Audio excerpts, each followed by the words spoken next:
7, isn't it? All right, thank you.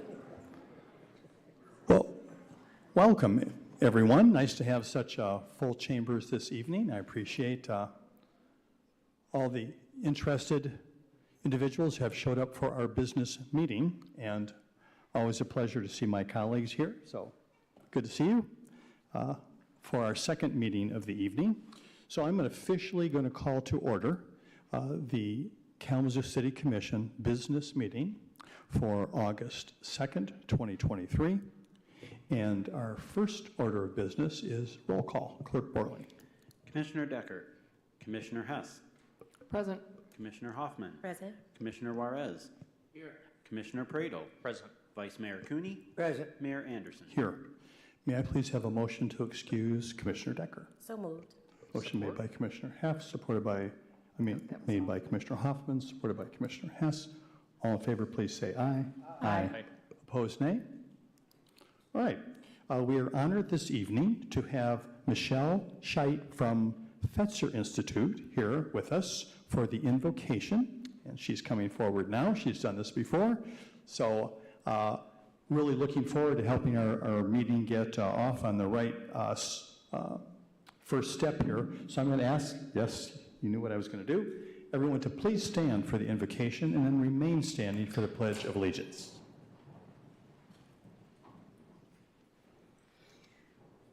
Good evening, everyone, particularly our elected officials, and I want to express my personal gratitude to each of you for your service for our community, which is so important for all of us. So thank you, and thank you to everyone for being here tonight to be a part of our democratic process. I'd like to invite us to begin with a few moments of silence. And in this silence, I want to invite us to ground and to connect, just to really pull yourself to the inside and feel your deepest grounding and your deepest connections with yourself, with each other, and with that which is larger than us. We'll just take a few moments.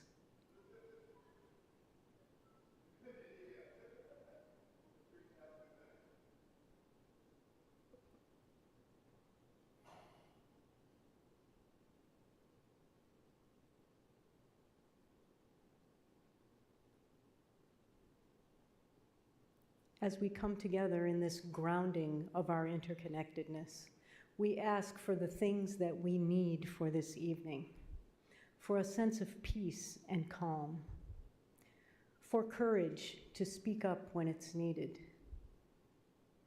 for the ability to listen deeply and to hear what one another are saying, for a sense of vision for the greater good for everyone in our community and in our world, and for wisdom. We call to mind and to heart the needs of those around us, especially those in our community who are most vulnerable. We remember in particular families who have lost loved ones to violence, children and youth who are suffering from the violence that is so present in our community. And we ask for peace and for an end to violence. We ask for blessings on all our youth and our children for their safety and their well-being. We also call to mind all families who are in need, the migrant workers who serve our community this time of year, and all who are in need in our community, aware that our work here serves them most. And we ask for guidance. We ask for connection with each other as we come together to do this work. Mindful that it's also the election season, we also ask for blessings upon our democratic process and each of us who are a part of that process, that we may come together as a community, celebrate the ability to have voice, lift up the voices of those who need to be heard, and that we may have a sense of unity and oneness, that all our actions might be grounded in love. And we ask that we're ever mindful of the needs of our world as we go about this work this evening.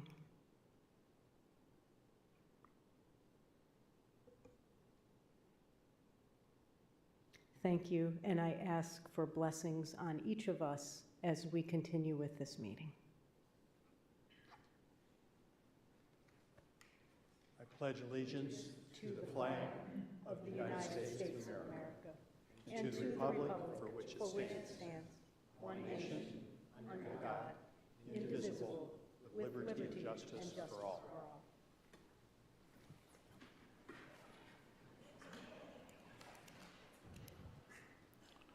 Once again, thank you for the invocation. That was Michelle Scheit from the Fetzer Institute. We have a couple proclamations on our agenda this evening, and the first one is recognizing the Michigan Autism Conference. Commissioner Pradel is going to be reading that. I do not believe there's anyone here in the chambers to accept that. So, Commissioner Pradel. Sure. Thank you, Mayor. Proclamation in honor of the Michigan Autism Conference, which is happening here October 11th through 13th. Whereas the purpose of the Michigan Autism Conference, MAC, is to disseminate information and training on scientifically validated, behaviorally based treatments to parents, caregivers, and professionals who work with and care for autistic individuals or individuals with autism spectrum disorder, and to promote awareness and training of conceptual, scientific, and ethical issues in the field of ASD services to ensure individuals with ASD or autistic individuals can live enriched, high-quality lives. And whereas the MAC was created in 2011 with the inception of the first conference in Kalamazoo on the campus of Western Michigan University. Now in its 11th year, the MAC will be held October 11th through 13th at the Radisson Hotel in downtown Kalamazoo. Pre-conference workshops will occur on Wednesday, October 11th, and the main conference with keynote breakout presenters, posters, and vendors will be Thursday, October 12th and Friday, October 13th. A free kickoff event is open to the general public, which is scheduled for Wednesday, October 11th. And whereas the MAC welcomes those interested in finding out more about this year's conference, past conferences, and ongoing educational opportunities at Michigan Autism Conference, all one word, .org. Now, therefore, I, Commissioner Chris Pradel, on behalf of the 54th City Commission and Mayor David F. Anderson of the City of Kalamazoo, welcome speakers, coordinators, caregivers, and all attendees of the 11th Annual Michigan Autism Conference to the City of Kalamazoo. Thank you, Commissioner Pradel. Many of you may be aware, but Kalamazoo is actually has been a leader in providing services related to autism here, and there's active autism centers here in the Kalamazoo area, both in-house residential and kind of outpatient services, but several nonprofits that really lead in that space here in town. We do have another proclamation, and Commissioner Hess is going to be reading that proclamation. It's keeping the lights on after school. Commissioner Hess.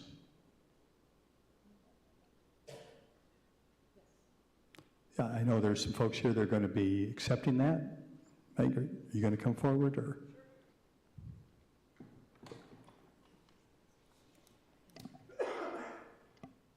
A proclamation for keeping the lights on after school, October 26, 2023. Whereas Kalamazoo Youth Development Network, or KID Network, has provided significant leadership in improving outcomes for youth, grounded in the principle that quality after-school programs are key to helping our youth thrive, and whereas Lights On After School, the national celebration of after-school programs held this year on October 26th, promotes the importance of quality after-school programs in the lives of youth, families, and communities, and whereas many after-school programs in our community are facing funding shortfalls so severe that they are being forced to close their doors and turn off their lights. And whereas the City of Kalamazoo is committed to investing in the health and safety of all young people by providing expanding learning opportunities that will help to ensure that all youth thrive. And whereas the citizens of Kalamazoo stand firmly committed to quality after-school programs and the opportunities because they provide nurturing, high-quality, and engaging learning experiences that help youth develop social, emotional, physical, and academic skills, and support families by ensuring youth are engaged in supportive learning environments after the regular day school ends, and build stronger communities by involving youth, parents, business leaders in the lives of young people, thereby ensuring that all youth thrive. Therefore, now I, Jean Hess, on behalf of the 54th City Commission and David F. Anderson, Mayor of the City of Kalamazoo, do hereby proclaim October 26, 2023 as Lights On After School Day in the City of Kalamazoo. And be it further resolved that this mayor enthusiastically endorses Lights On After School and commits our community to engage in innovative after-school programs and activities that ensure the lights stay on and the doors stay open for all youth after school. Thank you for being here, Meg. Thank you. Thank you, Mayor Anderson, City Commissioners, City staff. I want to thank you for the continued support of summer programming with the $2 million in ARPA funds over the last 2 summers, and your continued support of young people, the out-of-school time sector. This is our 9th annual celebration in Kalamazoo for Lights On After School. We're going to be celebrating at 3 hubs: El Concilio, the Douglas Community Association, and the Boys and Girls Club at Northeastern. We'll have 500 to 600 young people at those 3 hubs, community hubs, and then young people will be celebrating at individual programs as well. Young people are learning literally what it means to advocate, and all of you as elected officials are advocates. You all have passion areas that you feel strongly about, and Lights On After School fundamentally is about teaching young people the verb to advocate and the noun, what it means to be an advocate. And in order for young people to have agency and to create a thriving community, it is all about learning what it means to advocate. And so this is an opportunity for them to speak to you directly and to other community members about what they need in their community to thrive. We have a group of 20 young people who have reimagined what a liberatory learning environment looks like in the after-school space. They're going to be presenting their findings, and we are trailblazers. There isn't another community in the country that is centering young people in what it means to have a liberatory learning space. And so be proud of the young people in Kalamazoo. They are shining examples of what it means to understand your identity, have spaces of belonging, and to be agentic and have agency. We couldn't be more proud of them. We know you are as well, and so thank you for supporting them. They're going to be sitting in your seat sooner than later. And so again, thank you so much.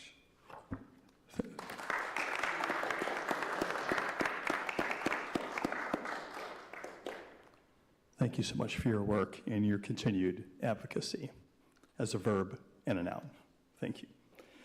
Now we're down to the adoption of the formal agenda. Commissioners, are there any items on G, the consent agenda, that you would like to have moved to the regular agenda? Seeing none, is there anyone in the audience who would like to move an item from the consent agenda to the regular agenda? All right, seeing no one, the agenda stands as it is. Next, communications, COO Lamb. Thank you. A couple of updates for tonight. Just as a reminder, the Michigan Department of Environment, Great Lakes, and Energy is holding a public comment period. This is on a proposed air permit and enforcement action regarding Graphic Packaging International. This is through October 16th, and there'll be a virtual public hearing on October 5th. Everything I'll share with you tonight is available on the city's website under the News tab. You can get more information on each of these items. Also want to acknowledge that we are accepting applications for the Community Violence Intervention Grants in partnership with United Way. As you might recall, our City Commission recently allocated additional funding to support efforts, projects, programs that align with the Kalamazoo Blueprint for Peace.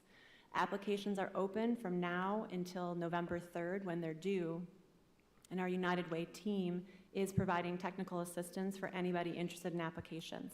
So encourage people to reach out, ask for help, ask questions. We can get some really good proposals coming in. Also excited to announce that the Millen Park Halloween Forest is returning Saturday, October 28th. This is a free family event. Can be an alternative to trick-or-treating. They're going to have fall-themed games. There's going to be a magic show, costume contest. It's sponsored by Lake Michigan Credit Union and Kalamazoo Friends of Recreation. Also want to remind people we have another styrofoam recycling event October 28th. It's going to be a busy day. You can recycle your foam. You can go have fun in Millen Park.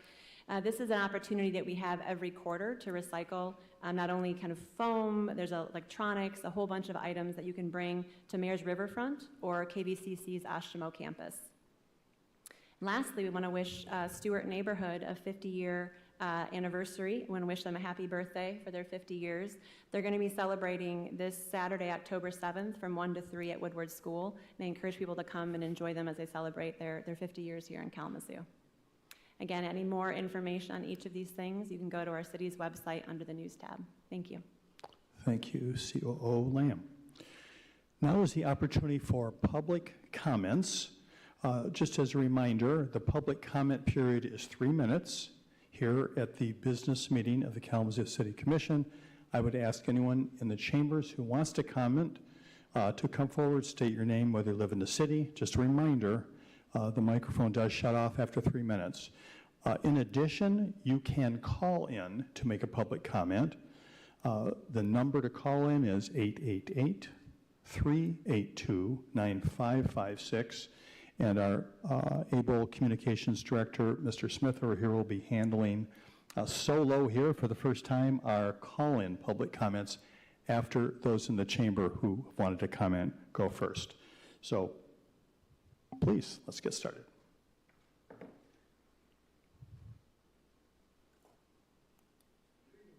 Mr. Mayor, Commissioners, Deputy City Manager, John Allen, 3412 Bronson. I was here a couple of weeks ago asking you to review carefully materials about a certain contract to hire a PR firm for your streets engineers. It is reference number 91824-001. It is formal agenda item H5 tonight. Nominally, it's $285,000 to hire an ad firm to do branding, marketing, event planning on the Streets for All projects, to develop a logo, a hashtag, something easy to remember, such as orange barrel latte or lager. One bidder described it as including elevator speeches. Also, you have to read the addenda and the Q&As, but you find out it involves a lot more than that. It involves 6 years of events that are not part of the $285,000, and an initial term of 3 years extending to 6 years. The experience requirement eliminated all the local firms.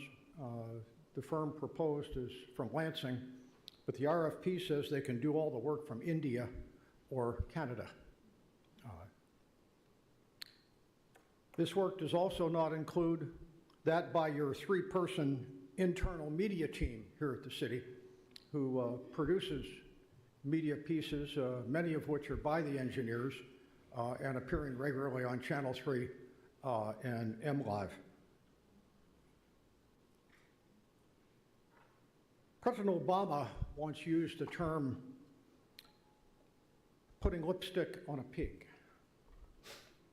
That means to make superficial or cosmetic changes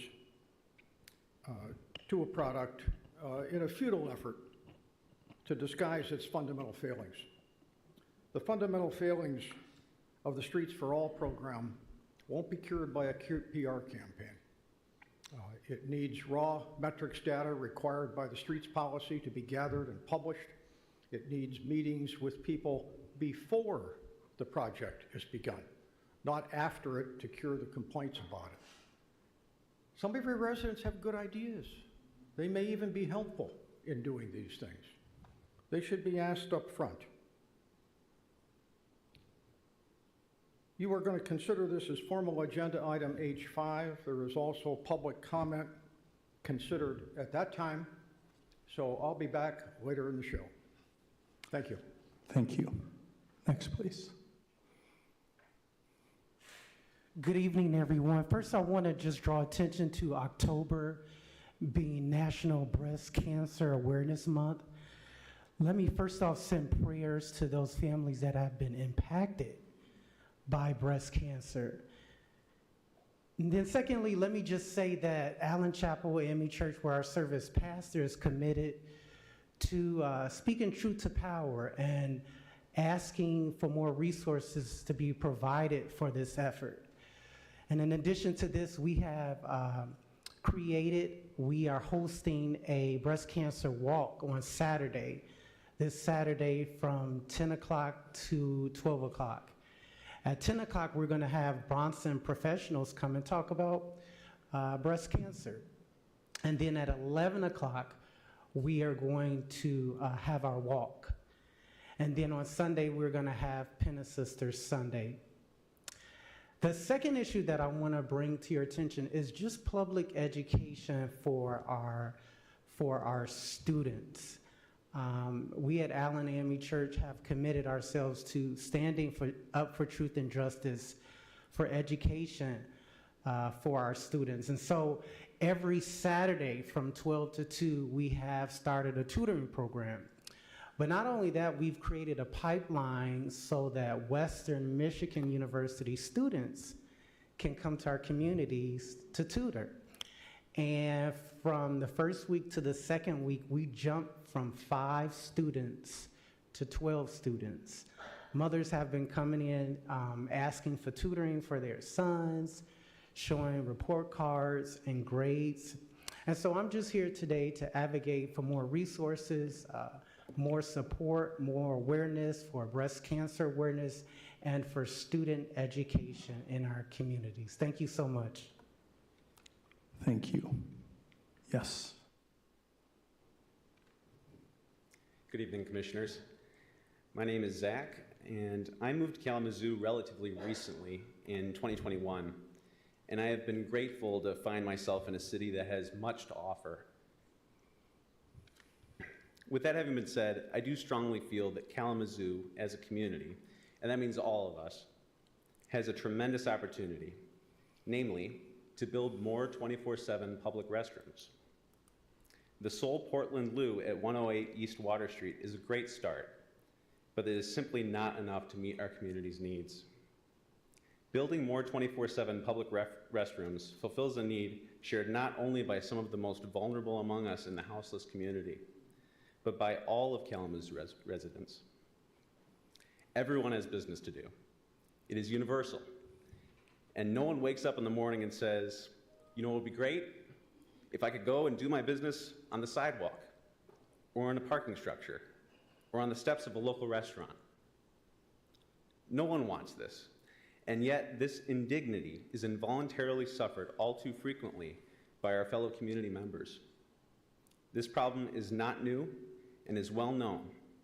Thankfully, the solution is simple and obvious. Let's build more 24/7 public restrooms. I understand from a recent article in the Kalamazoo Gazette that the city is drifting away from the idea of building more public restrooms towards a complicated and fragile public-private partnership and ambassador program contingent upon agreement between local businesses and the city.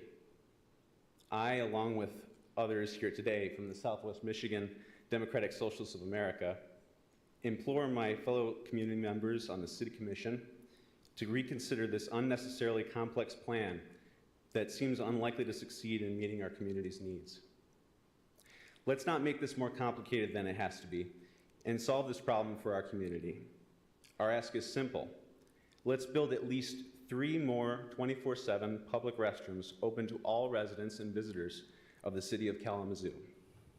Granted, this is a small first step that will not solve all of our problems, but I know that together we can build a healthier, cleaner Kalamazoo that provides dignity for all who need to do their business here. Thank you for your time and attention. Thank you. Next, please. Hello, I am Ryan Smith. I am a resident of the Edison neighborhood, and I am also co-chair of Southwest Michigan Democratic Socialist of America. And I'm here to advocate for the installations of 24-hour restrooms in our downtown space.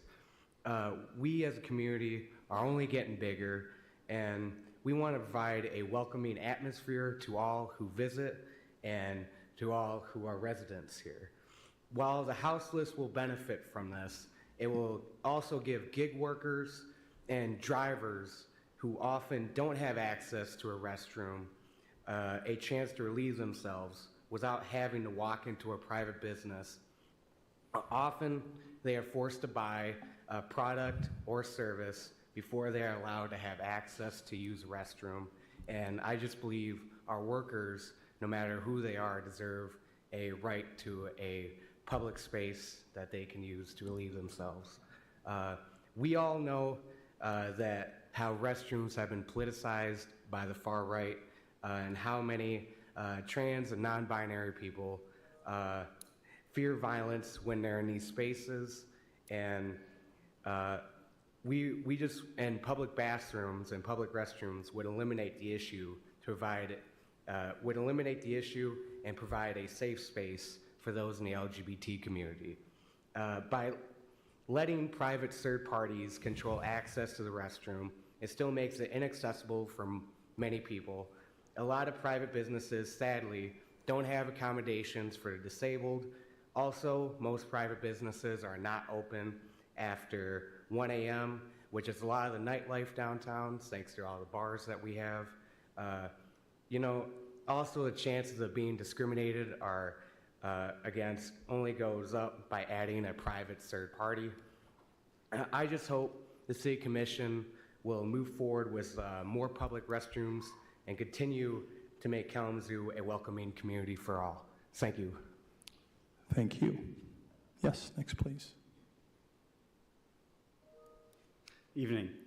Like my fellow Southwest Michigan DSA members, I am also here today to advocate for the installation of more 24/7 public restrooms in the city. In April 2019, the city manager recommended the City Commission approve a purchase of a public restroom. The recommendation, which was given with the Downtown Economic Growth Authority, recognises the need for 24/7 public restrooms for Kalamazoo's visitors, shoppers and residents. It also states that the new restroom, which is called a Portland Loo, is a pilot project with additional installations possible should the initial install be well utilised and favourably received. This recommendation with the pilot program was approved by the City Commission, which at the time included both yourselves, Vice Mayor Cooney and Mayor Anderson. I'm here today to ask why the City Commission is beginning to favour an alternative route which will not solve the problems clearly identified back in 2019. Why have you decided to abandon this pilot programme, and were there any studies and data gathered to back that decision? As previously mentioned, public restrooms benefit us all and make our public spaces publicly accessible. What we're asking today is not something new, but rather continuing the work that was previously established. We ask that the City Commission pledge publicly support for 24-hour public restrooms and begin to work towards the installation of at least 3 more Portland Loos in the city. Mayor Anderson and Vice Mayor Cooney, we look forward to your continued support and your continuation support of this pilot program that you guys voted for, which is, by the way, 24-hour public restrooms, not a public-private partnership. In the coming days, you will all receive an information packet, and we encourage you to read it and reach out if you have any questions. We're really excited about to begin a really expansive coalition of partners from across the community in support of this goal. And we invite the commissioners to join this coalition and help create public spaces that are accessible to Kalamazoo's visitors, shoppers, and residents. Thank you all. Have a great evening. Thank you. Next, please. Hi, good evening. My name is Chris Bowl. This is a good friend of mine, Carl Fried. I would consider us health advocates. But it always hasn't been that way. 15 years ago, I remember vividly sitting on the couch with my daughter and having her point to my stomach and saying, hey, Daddy, are you pregnant? Because I was so overweight. It was embarrassing. So I did like anybody in North America would. I get a gym membership, I drive my car, I go to the gym, work out, and drive home. And I did that, and it felt silly. It didn't make any sense. It was tough to get in a routine. So what I decided to do is start riding my bike to work, which seemed like it made a lot of sense. I could then exercise and commute at the exact same time. So I started doing that. Over the first year of doing so, I lost 20 pounds. The next year, I lost another 20 pounds, and it became a habit. I started doing that all year round. And it was amazing health benefits for me. And I didn't realize all the benefits I was getting until the pandemic hit, and I couldn't do that anymore. I lost that routine of getting up, riding to work, riding home every single day. And then when they opened the office back up, it was like night and day. That first week of commuting every single day changed everything. And the Cleveland Clinic backs that up because they say with 30 minutes of exercise every single day, you get increased cardiovascular fitness, mental health benefits, lower risk of type 2 diabetes, heart disease, reduced stress. I mean, if 30 minutes of exercise was a pill that you would take every day, it would be a miracle drug. It would be game-changing. But that drug doesn't exist. But what you can do, and you have been doing, is creating opportunities for people like me to ride our bikes to work, to walk to work safely every single day. And it is life-changing for people like me who do this. And I just want to say thank you very much. I really appreciate that. And it used to be, people used to think I was crazy because I would ride my bike to work. 15 years ago, you would see one person doing it every day or maybe once a week. Last week, I was coming up Bronson Boulevard Sunday. I saw 8 people riding, not Bronson Boulevard, Oakland. I saw 8 people using the bike lanes on Oakland on Sunday afternoon. It was amazing. And so all this work you're doing, it's doing things. It's solving problems. It's making Kalamazoo better. So I want to say thank you. Thank you. I work in the community in Kalamazoo as a physical therapist, and I've seen the benefits for years of what exercise can do. And just like Chris mentioned, the consistency of it is the key, and the easy access of it is key. And so I would like to applaud all of you and thank you as well for making it accessible for everyone. And it is nice to see the progressive movement, and change takes time. And so, like Chris said, we're starting to see more people, more families out on the roads, on their bikes. And to me, that's building community, that's building family, and that's promoting health and wellness. And at the end, that saves a lot of dollars to our community with this. And so just would like to thank all of you for supporting that. Thank you. Next, please.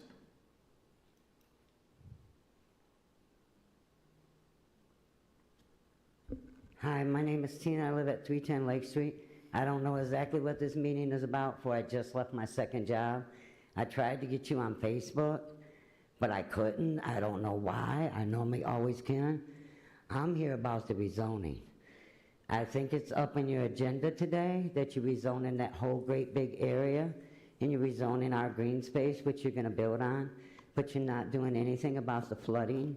And evidently there's infrastructure issues over there, because the city has been trying to fix a fire hydrant since August 28th, and our street is still got road closed signs up, and it's still tore up, and the old pipes they took out are still laying there. So evidently we do have the infrastructure issues that I've been talking about all along, the ones that help flood us out every time it rains for a day. I mean, it's no fun putting in a furnace every year. It's no fun putting in a water heater. It's not cheap. It's hard to work 2 jobs to have to put in a new furnace and a water heater.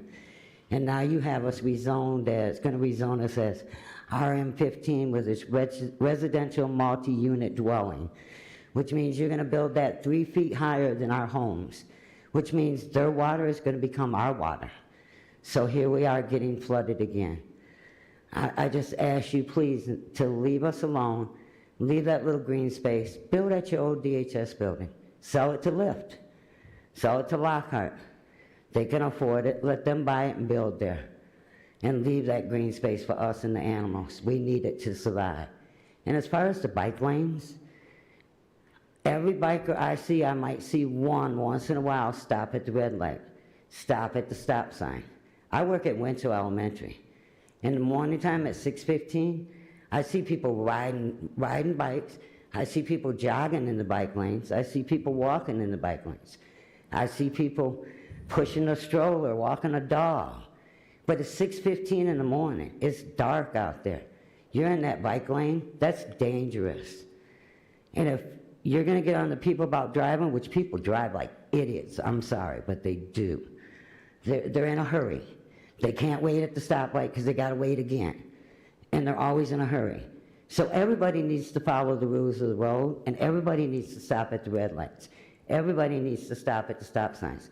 Not 2 cars going behind the red light once it changes, or a bike pulling up and just going straight on across while it's red. Everybody needs to follow the rules of the road to be safe. And that's all I have to say about that. Thank you. Thank you. Next, please.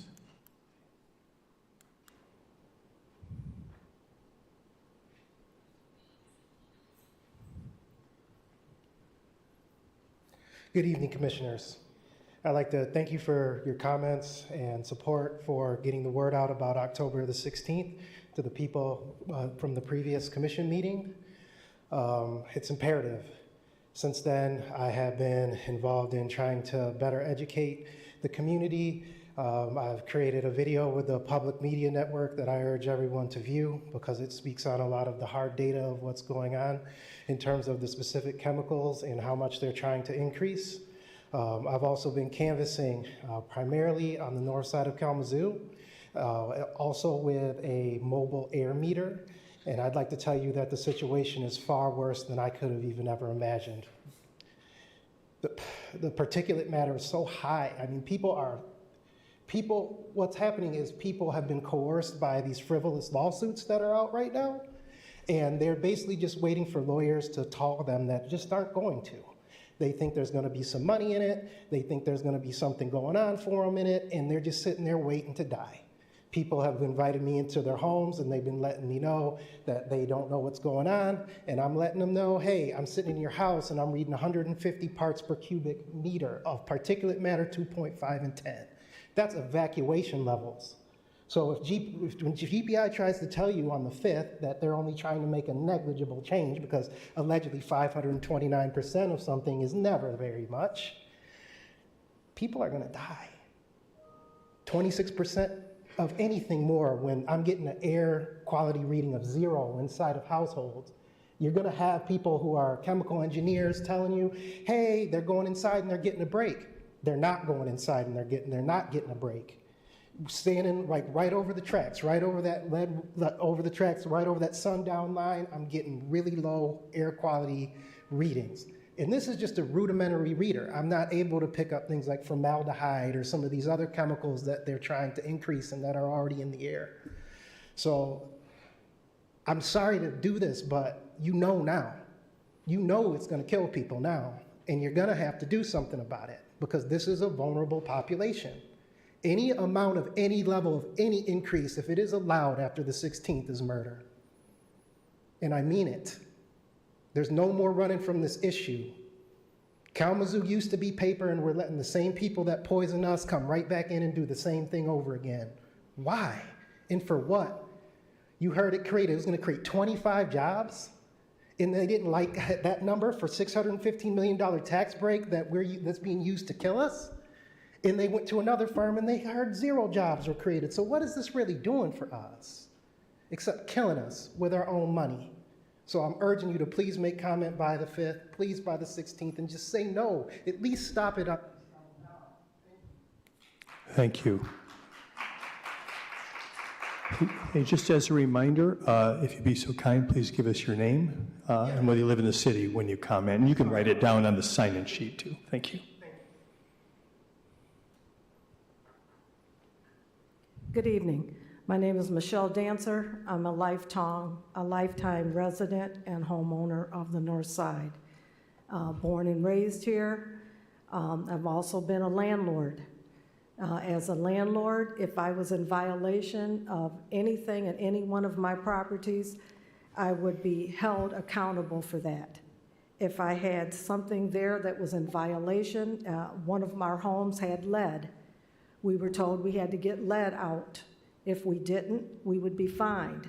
Had to take a class, a certification class, have someone come in, remove soil. Why is it that a corporation, the size and the magnitude of graphic packaging, that they are not held to the same standards as a regular layperson?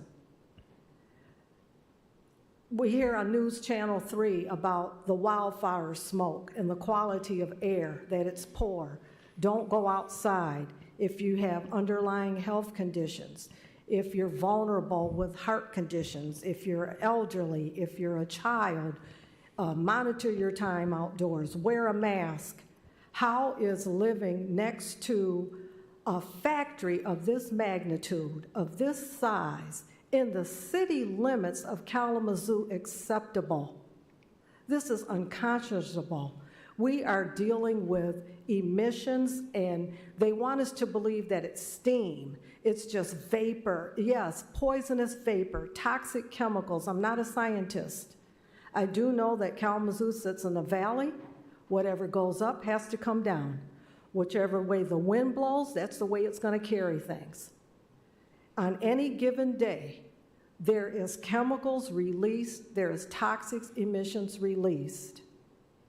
I have burning eyes, scratchy throats, plugged nose, constantly taking allergy medication, taking a Tylenol for a sinus headache. What are the ramifications of people being blasted on a daily basis with chemicals? What are the long-term side effects of that?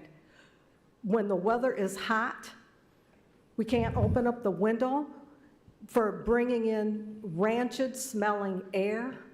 As a kid, I was always told it's the river. It's the Kalamazoo River. Why is the river smelling that way? Why was every paper company that's ever been in the city backed up to the river, backed up to a water source? Are they dumping? Is it a dumping ground? Is everything undesirable giving to the people of the North Side? Are we being redlined? Is it environmental racism? Thank you. Your 3 minutes are up. Thank you. Yes.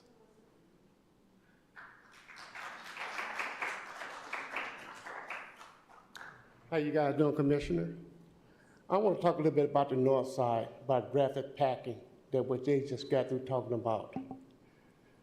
My wife moved there in 1960, and we've been together 43 years. Her brother got cancer right across the track from Edward Street, right across the track from the packing company. We've been breathing that stuff for 40-some years. Her older brother got cancer, her next older brother got cancer, and her other brother got cancer, and my wife got cancer. And they died from cancer. He was 47 years old.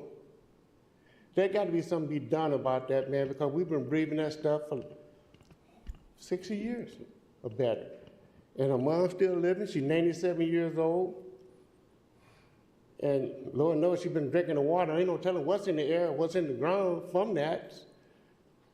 There's got to be something done about that because, man, like I said, I've been around there for quite a while. I done seen people die at young age, old age, that lost their hair from that factory. We know where it's coming from. And my name is Ricky Tipton, and I love for you guys to try to do something about it. And my wife Teresa Tipton, but she was a peak. And everybody on the north side know one another, and have people dead and gone. Young, old, don't make no difference. Kids, they dropping like flies. And no one seems to do anything about it. Well, we really don't know what to do about it, but I hope you guys can do something about it, because we do definitely need help. Thank you. Thank you, I appreciate it. Yes, next, please.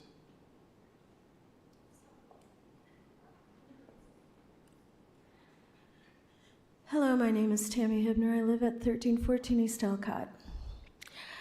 I came originally because I understand that the Drive and Shine that hundreds of people have opposed, thousands of people have opposed, is back on the docket. And there is consideration for changing the zoning of that area. I just really, after hearing what Mr. Dancer and Ms. Dancer said, and all these other people said about graphic packaging and what's happening to the Asylum Lake Preserve, what will happen if that Drive and Shine is allowed to be put there, I gotta ask, do you guys care about your citizens?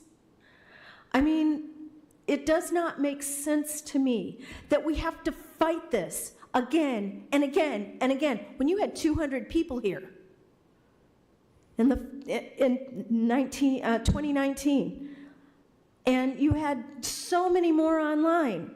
We've got so many people opposing that. More people opposing it than want it. And the guy that wants it the worst, he was stupid enough to buy the property. But it's not our problem. Our problem is what's going to happen if that's put there. Our problem is the air that the north side is breathing. Our problem is a city commission and a county commission that does nothing to protect its citizens. And sometimes I've got to ask, who's getting campaign donations? Who's getting taken out to lunch? I just got to ask, because it doesn't make sense to me that these people are back asking for a Drive and Shine. And graphic packaging goes on with business as usual. I don't understand it. Either care about us or admit that you don't. I really am tired of having to have the same conversation every few months about Drive and Shine. And now that I know more about graphic packaging, it sickens me. It makes me absolutely ill. And what is being done? What is the commission doing about it? What is the county going to do about it? Are we going to protect our wild space at Asylum Lake? Are we going to protect the people on the north side? And guess what? That air moves, and the southeast side gets it too. You know, none of us are immune to any of this. And if money's that important, admit it. I can't say it hard enough. It is really disheartening that we have to speak about this again and again and again, and it feels like it's falling. Thank you so much. Is there anyone else in the chambers that wants to speak this evening?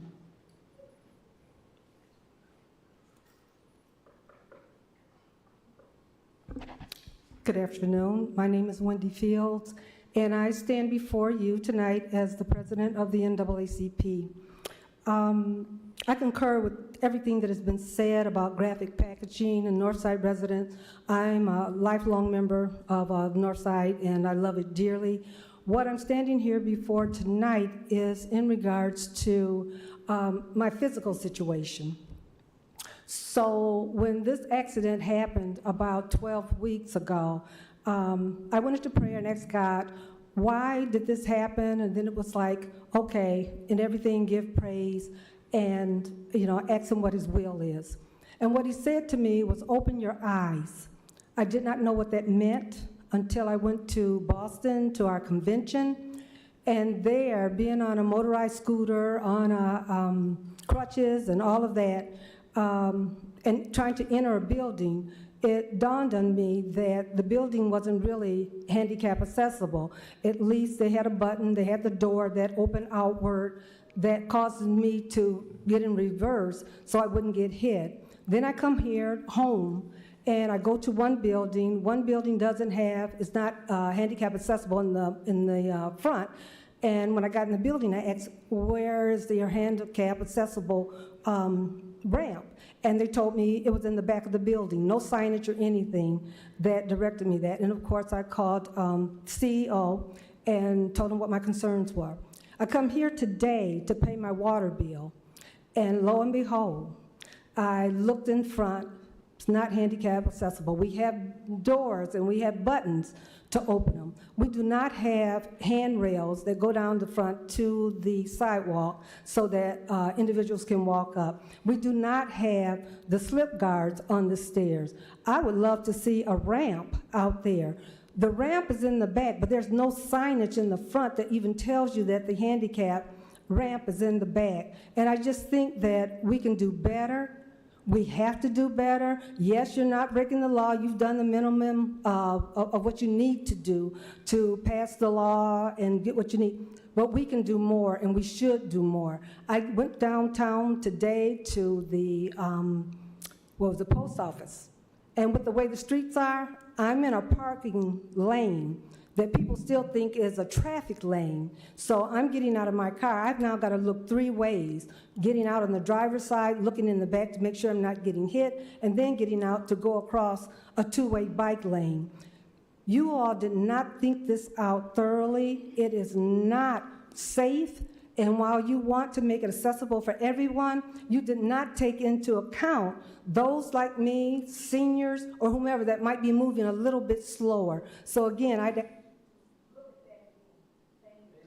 Thank you.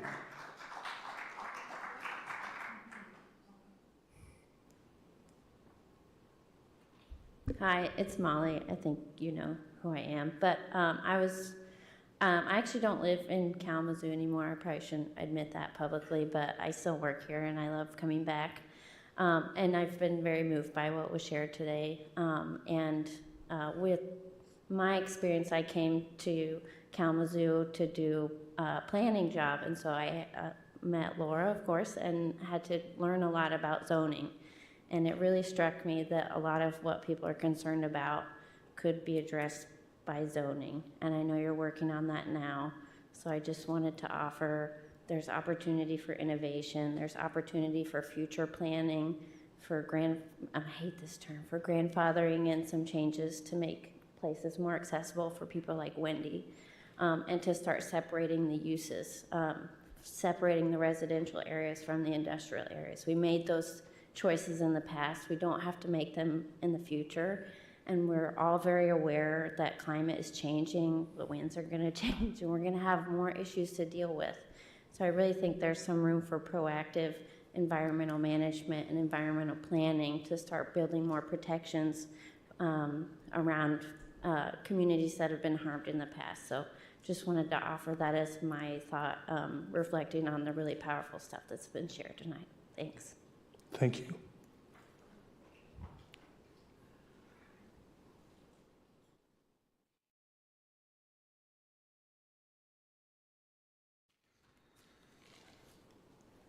Hi, my name is Shona Espinoza, and I'm a resident of Kalamazoo. I wish housing was as accessible as bike lanes. I mean, it's crazy. You have landlords who just don't care. Housing is not affordable. It's not affordable. It doesn't matter if you have 1 or 2 incomes. It's not affordable. Our minimum wage here is what, $10.10 an hour? Housing is not affordable. Trying to navigate to figure out how to get help when you're dealing with a housing issue. Go here, go here. It's a big circle. It's like go back to where you started. Reach out here, reach out there. I haven't gotten nowhere. Nowhere. I haven't been able to use my shower upstairs for 2 months. This landlord is not answering. He's not doing his job. But once again, I'm sitting here like, what am I supposed to do? If I can't navigate through this, then there's an issue. Because I can navigate through a lot of things and knowing a lot of things, but I'm not getting no help. I'm reaching out to you guys, I'm reaching out to others. This is why so many people are houseless. This system is not okay. This system needs to be fixed.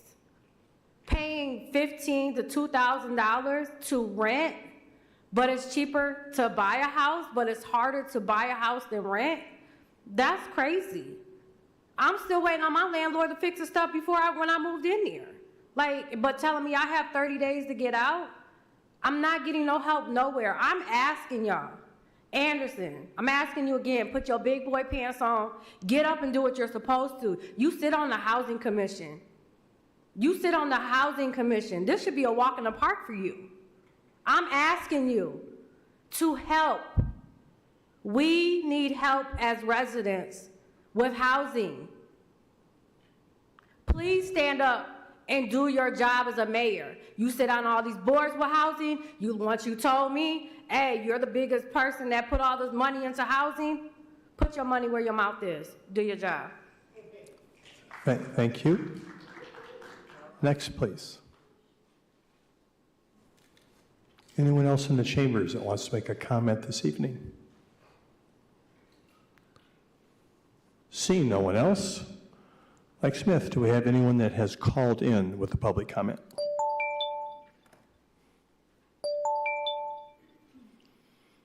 Good evening. Good evening. You're with the Kalamazoo City Commission. You have 3 minutes. Go ahead, please. Hi, my name is Shauna. I have lived in Kalamazoo most of my life. And I just wanted to, first of all, comment about the water. I live in the Vine neighborhood, and I lived here with my husband for the past 4.5 years. Whenever we turn on the shower, the water comes out like a beige brownish color. And we have to let it run for several minutes in order to come out clear. The toilet also has beige brown water that comes up in it. I have called several times about it. I'm always told it's from construction. Only the last time did they send somebody out, and it stopped it for like a couple days. But once again, it's back to yellow and beige brown water. I spent a lot of money on special water filters and stuff for it. And it really is a problem between the toxic air and the crappy water. I'm actually glad I don't have children yet, because I would feel bad about having to live in a city where it's bad. The air quality is trash, and the water is also trash. And I feel like that's probably why y'all are giving out filters to cover up the fact that the water here is very bad. It's full of carcinogens. It's got arsenic and formaldehyde and several other chemicals that are like beyond a safe limit. And it really does not make me feel comfortable to even take a shower half the time in my own home. And there are a lot of other issues I have with the city, but like everyone else has been saying tonight, that's my main one, is you all don't seem to care about the citizens. You care about the image, but you don't care about the quality of living here, like, at all. Thank you. Thank you.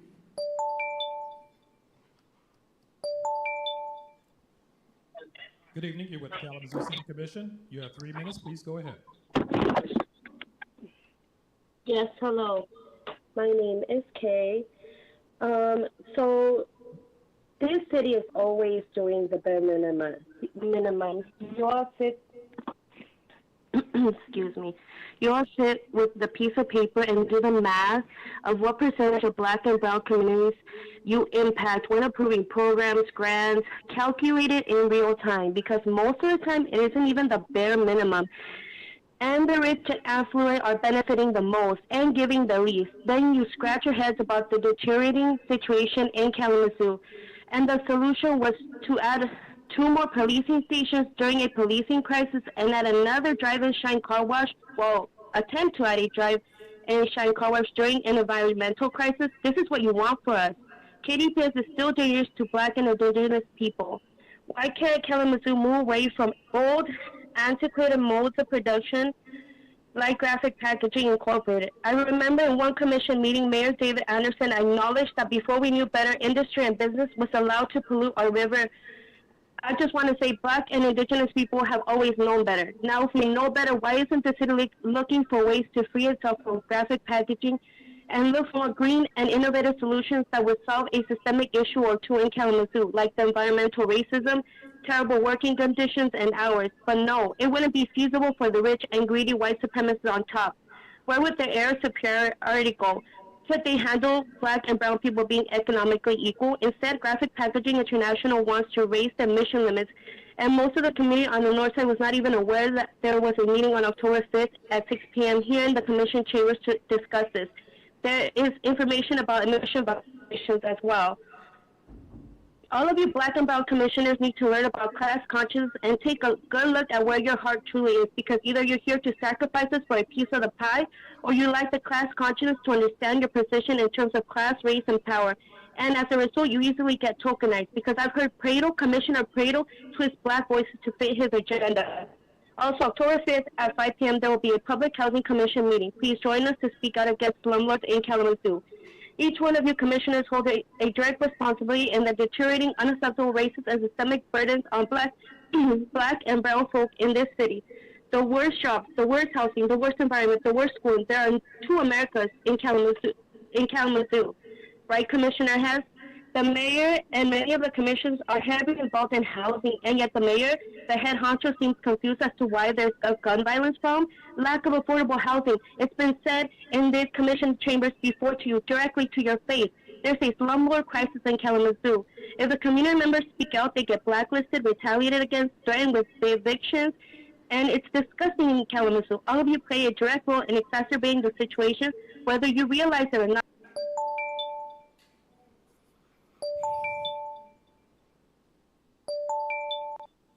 Good evening. You're with the Kalamazoo City Commission. You have 3 minutes. Please go ahead.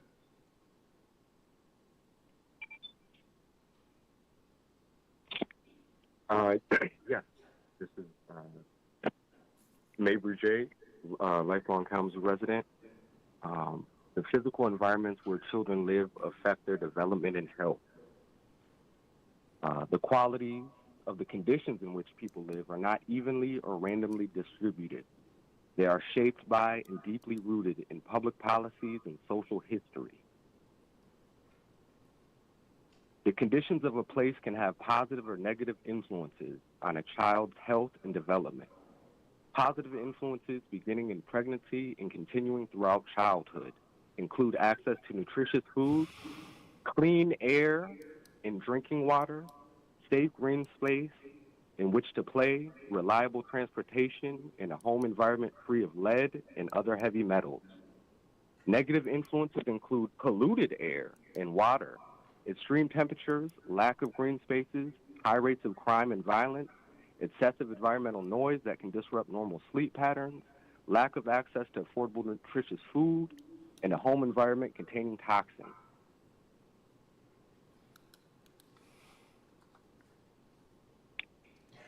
Environmental exposures early in life can cause lasting changes in the developing biological system of children.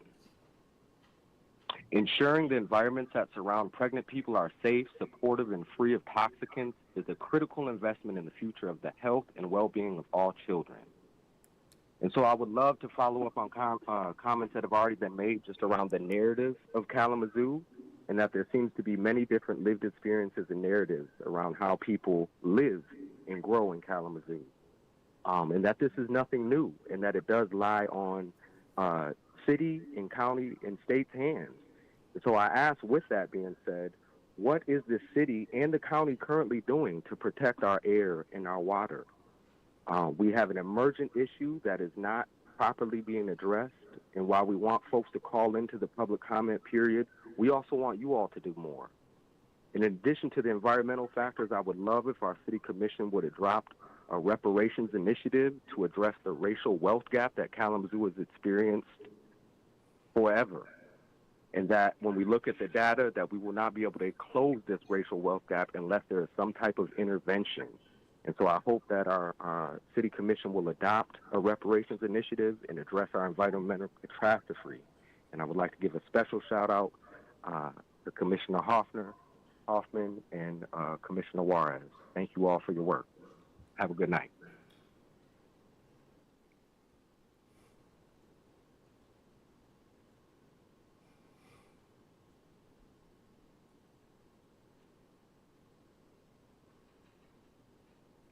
There are no more calls. Thank you very much, Mr. Smith. I appreciate that for handling our call-in comments. I want to thank everyone who took the time and made the effort to either come to the chambers and provide us with a comment or to call in this evening.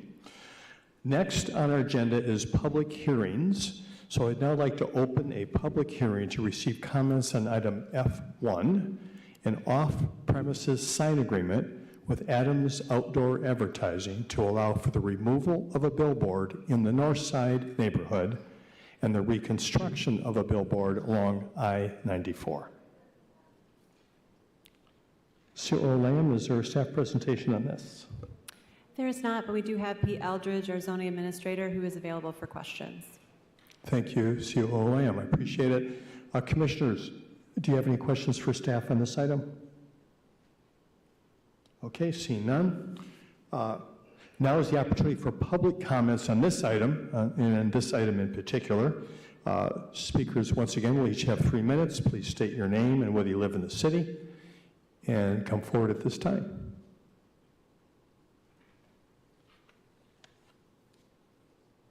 Seeing no one that wants to comment on this item, the recommended action is a motion to approve. Is there a motion? So moved. Motion made by Commissioner Hess. Support. Supported by Commissioner Pradel. Any discussion, Commissioners?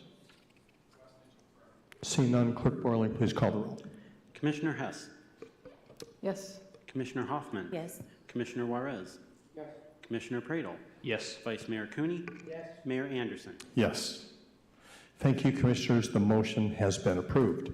Next is our consent agenda. Items under G. COO Lamb. Number 1, approval of a contract supplemental and change order with Carrier and Gable for traffic signal maintenance supplies in the amount of $200,000.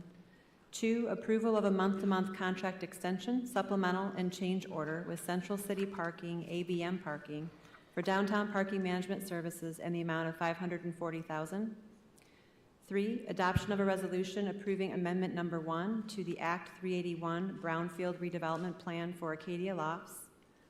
4, adoption of a resolution amending the City Commission's 2023 annual meeting schedule. 5, approval of a second amendment to the services agreement between the City of Kalamazoo and the United Way of the Battle Creek and Kalamazoo region for small business loan fund services.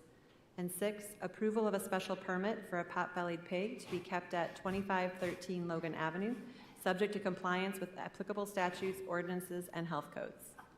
Thank you, COO Lamb. Commissioners, the requested action is a motion to approve items 1 through 6 and authorize the city manager to sign all related documents on behalf of the city. Is there a motion? So moved. Motion made by Commissioner Hoffman. Support. Supported by Vice Mayor Cooney. Clerk Borling, please call the roll. Commissioner Hoffman. Yes. Commissioner Juarez. Yes. Commissioner Pradel. Yes. Vice Mayor Cooney. Yes. Mayor Anderson. Yes. Commissioner Hess. Yes. Thank you, Commissioners. Items on the consent agenda are approved. Now we are on to the regular agenda. COO Lamb. Item H1, adoption of an ordinance to repeal the existing Chapter 28 of the Kalamazoo City Code, wastewater discharge regulations and enforcement procedures, and enact a new Chapter 28, wastewater discharge regulations and enforcement procedures. Thank you, COO Lamb. I see Director Baker coming forward. Does he have a few comments on this I'm going item? to make a few quick points, and then certainly he's available to answer any questions. All right. Thank you, sir. Good to see you. Yes, thank you. Good evening, Commission. Thank you, Your Honor, Vice Mayor. Just real quick, we brought this item forward during the last meeting for first reading. I had made some comments about an effective date of January 1st. I wanted to reiterate and highlight that. There's actually a new Word document that we sent to the city clerk, which you'll actually have in the back in the last page on page 180, that will actually make the note that the effective date of this ordinance, if approved, would be January 1st, 2024. And that coincides with additional permits that we will be issuing to match this ordinance. And then in addition to that, the wastewater rates had historically been included in Chapter 28, with the repeal and replacement, it's our plan in the future to use resolutions for wastewater rates. Those details are found within the proposed ordinance in section 28.23.04. So I just wanted to highlight those things and bring them forward. And again, this has been many years, about 6 years of work in the making. This incorporates many changes to wastewater regulations at the treatment plant and provides sort of the legal mechanism here for local unit of government control of that. Those changes are probably best summarized by that one-page Eagle document that's, it's a 3-page Eagle document that's in your handouts. That has a table within it. We'll show you what the previous local limits were and then what they are proposed under this new ordinance. Again, this brings forward many changes, best management practices, and all the latest and greatest from federal and state regulations. It is 180 pages as compared to 46 pages of our previous existing sewer use ordinance. So with that, I'll pause and answer any questions the commissions may have. Thank you very much, Director Baker. Any specific questions on this item from Commission? Commissioner Pradel. Yeah, would you mind sharing a little bit about the expertise brought in to work on this with the City of Kalamazoo? Yeah, certainly, Commissioner. That's a great question. And, we'd be happy to talk about that. So, understanding kind of what was needed here in some of the changes to get to some of these local limit recommendations. So every one of those parameters that you see, a numerical value, that had to be kind of created based on plant performance, receiving stream criteria, so what could Rule 57 could go in the Kalamazoo River, protection of farmlands and fields, even though our material doesn't go in that direction, but the regulations are still there. And so with that, we brought in a team of modelers, included Dr. Lena. She's an independent researcher and PhD in wastewater, so she was brought to the team to perform some models.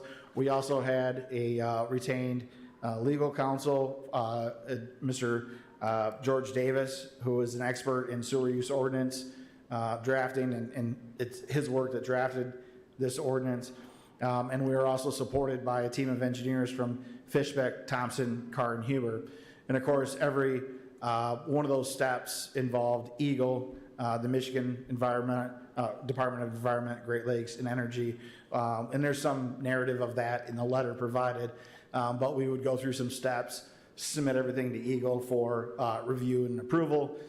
Sometimes there was some iterations that had to play out where we worked through different issues and came to some positive resolution, and that's all reflected in the document there. But many great teams, a lot of hard work, and about 6 years in the making to get us here today.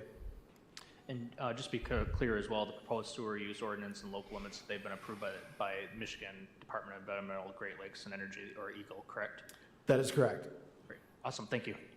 Thank you, Commissioner Pradel. Any other questions or comments on this item? Thank you again for your work, Director Baker. I appreciate that. Thank you. No more questions. Is there anyone in the audience who would like to comment on this item H1? If so, please come to the podium, give us your name and whether you live in the city. See no one. The recommended action is a motion to adopt the ordinance. Is there a motion? So moved. Motion made by Commissioner Pradel. Support. Supported by Commissioner Hoffman. Any discussion, commissioners? Commissioner Hess. I would just like to thank the Department of Public Services for really doing this 6-year-long project and work and bringing it up to speed. Thank you. Thank you, Commissioner Hess. Any other comments? Seeing none, Clerk Borling, please call the roll. Commissioner Juarez, Commissioner Pradel, Yes. Vice Mayor Cooney, Yes. Mayor Anderson, Yes. Commissioner Hess, Yes. Commissioner Hoffman. Yes. Thank you, commissioners. The motion passes. Next item on the regular agenda, COO Lamb. Item H2, first reading of an ordinance to approve updates to Chapter 9 of the Kalamazoo City Code, Buildings and Building Regulation, Article 8, Emergency Housing. Thank you very much, COO Lamb. So I know we had some, this came before us at our last meeting. There was some discussion. There were some changes proposed to the ordinance, and we're seeing a modified ordinance here this evening. Just a reminder for any ordinance, what we do is it comes to 2 meetings, and so at our first meeting, we set the hearing, which would be for the commission on October 16th. Is that correct? This will require 2 readings, and so we'll have the second reading presumably on October 16th. Presumably on October this 16th. evening. Right, require 2 meetings. Okay, so we have had some ongoing discussion about this, including at the Committee of the Whole. That all said, is there something you would like to highlight on this for us tonight? And we certainly think with the last 2 Committee of the Wholes devoted to this topic, we certainly can have Sherilyn Parsons come up if there's any additional questions that we can answer. Otherwise, we'll leave it up to you. Okay, appreciate that. Questions, commissioners, comments on this item? Commissioner Padel. I was going to share, we had a really nice presentation this evening, if you didn't get a chance to watch that, but a comment that particularly resonated with me is Toby, who came up to the podium earlier. She was talking about that it's refreshing to see that we're grappling with this, knowing that the sunset date's coming at the end of December, and we're responding now, right? We're not waiting until we have to respond because we've run out the clock. And so I think that's vitally important in this work. And it was refreshing to see that there was input from potential stakeholders that are doing this work, from members of the commission and the public who spoke 2 weeks ago, and that we saw some adaptation and adjustment to make sure that we could find an agreeable solution. So I think it's represented there. So I'm looking forward to voting next week on that. Thanks. Thank you, Commissioner Padel. Other comments or questions for the team? See none at this time. I just wanted to say, I appreciate there's a nonprofit in town that is interested in taking advantage of this opportunity, and they've been in some discussions with us, HRI, and city staff has been working through this as well. I think that we've come to a different point here than we did when this initially was rolled out. I had some other discussions subsequent to our Committee of the Whole meeting about what other opportunities, might avail themselves to anyone trying to do this work, as we go forward. And it was proposed that perhaps some things that were discussed could be addressed in an MOU, for example, which is another piece that has come forward. So I know that at this point, maybe there's not a universal acceptance that this is, perfect in every way at this time. I still would like to keep it moving forward, and since this is our first reading, I would like to go ahead and I will be supporting bringing it back, for our second reading after this. So, is there anyone in the audience who would like to comment on this item? And that's item H2. Good evening again, Toby Hannah Davies. And I am speaking for the Isaac Housing Task Force, which is in full support of the emergency housing solution that Housing Resource Inc. has brought forth in the form of the community of pods. I'm very grateful to city staff for amending the ordinance instead of just asking you to renew it, so that it will last for 5 years and a winter instead of just 2 years before it sunsets. That's an excellent improvement. And I'm very grateful to city staff for changing the phasing somewhat that was proposed 2 weeks ago. However, I still keep thinking about all those people who are sleeping out in the woods and on the streets. People who've been waiting for 2 whole years for pods, which will be such a huge improvement over any kind of tent they might have, and a big improvement over most shelter facilities. So I'm hoping that instead of an arbitrary phasing of 20 units only at first before 6 months for another 20 units to be installed and inhabited. I'm hoping there's a way for you now in the first reading that will be also included, and again in the second reading in 2 weeks, to make the phasing more natural. You know that HRI is not going to move 50 people into pods the first day. There is going to be accepting people with intake process. They must sign a code of conduct. They be matched with a case manager, their whole process. What I'm hoping is that there's a way that if after 20 units are filled, if it's well before 6 months, that some more units can be used much sooner than waiting for the 6 months. Your parliamentarians should know what's the best way for you to do that, but I think it's what all of us want.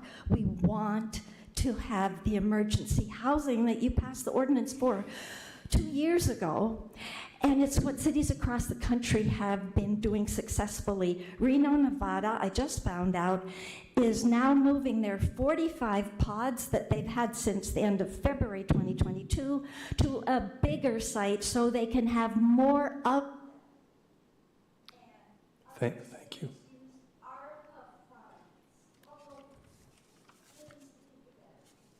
Thank you. Is there anyone else who wants to comment on this item? Yes. Good evening, Commissioners. My name is Michelle Davis. I'm the Executive Director of Housing Resources, and I would just like to reiterate my comments from the Committee of the Whole to thank you, and thank you to the city staff for all the work they've done to move the emergency housing ordinance forward for not just renewal, but extension, and to make the revisions possible that would amend it in some ways to allow for a different phasing that was originally proposed. I also want to share with you why this matters. So I have a brother who's a year younger than me who was homeless and addicted and was found laying in the streets. And if someone didn't take a chance on him and pick him up off the streets and give him a place to stay and help him, he wouldn't have a chance. He became a certified recovery coach in Pennsylvania. He had his own place. He was running a drop-in recovery center. He was helping to run one, I should say, and was doing so many positive things. And I remember my father telling me that they found him laying in the street that day. And it was one of those moments in a family where you try to do tough love and you don't let him in your house anymore, and he's got to go get help and all those things. And my dad said, no more. You know, he's coming in for the night and we're going to find a way. It's not lost on me that we're doing this today, and today's the 4th anniversary of his death, because unfortunately we did lose him. But he was housed when he died, and he was in that recovery house, and he had just left a recovery meeting, and came back to his apartment. I've been doing this for over 30 years and consider this my life's work, but that's my family that this happened to.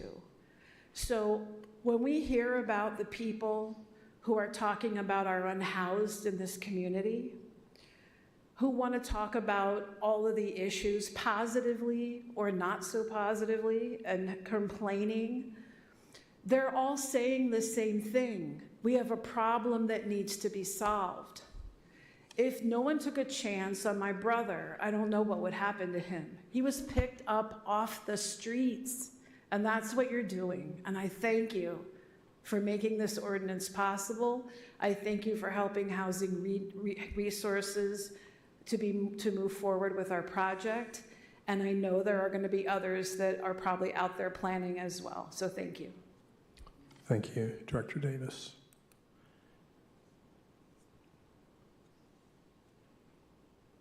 Hi, I want to have a question.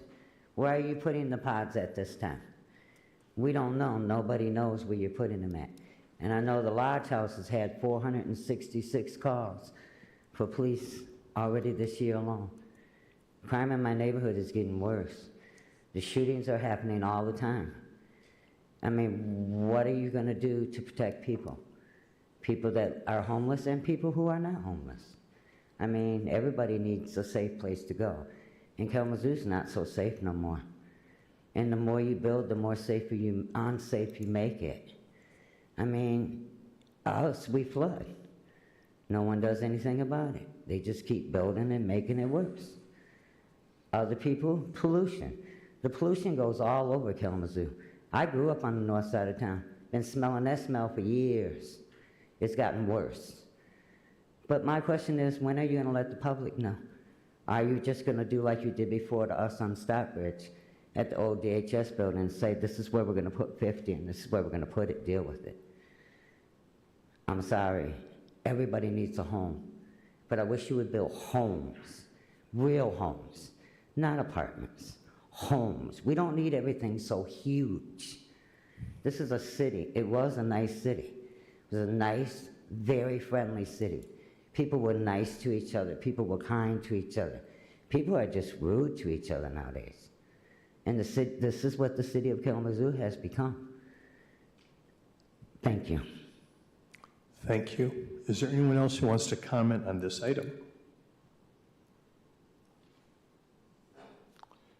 So, Commissioners, the recommended action is a motion to offer the ordinance for first reading. Is there a motion? So moved.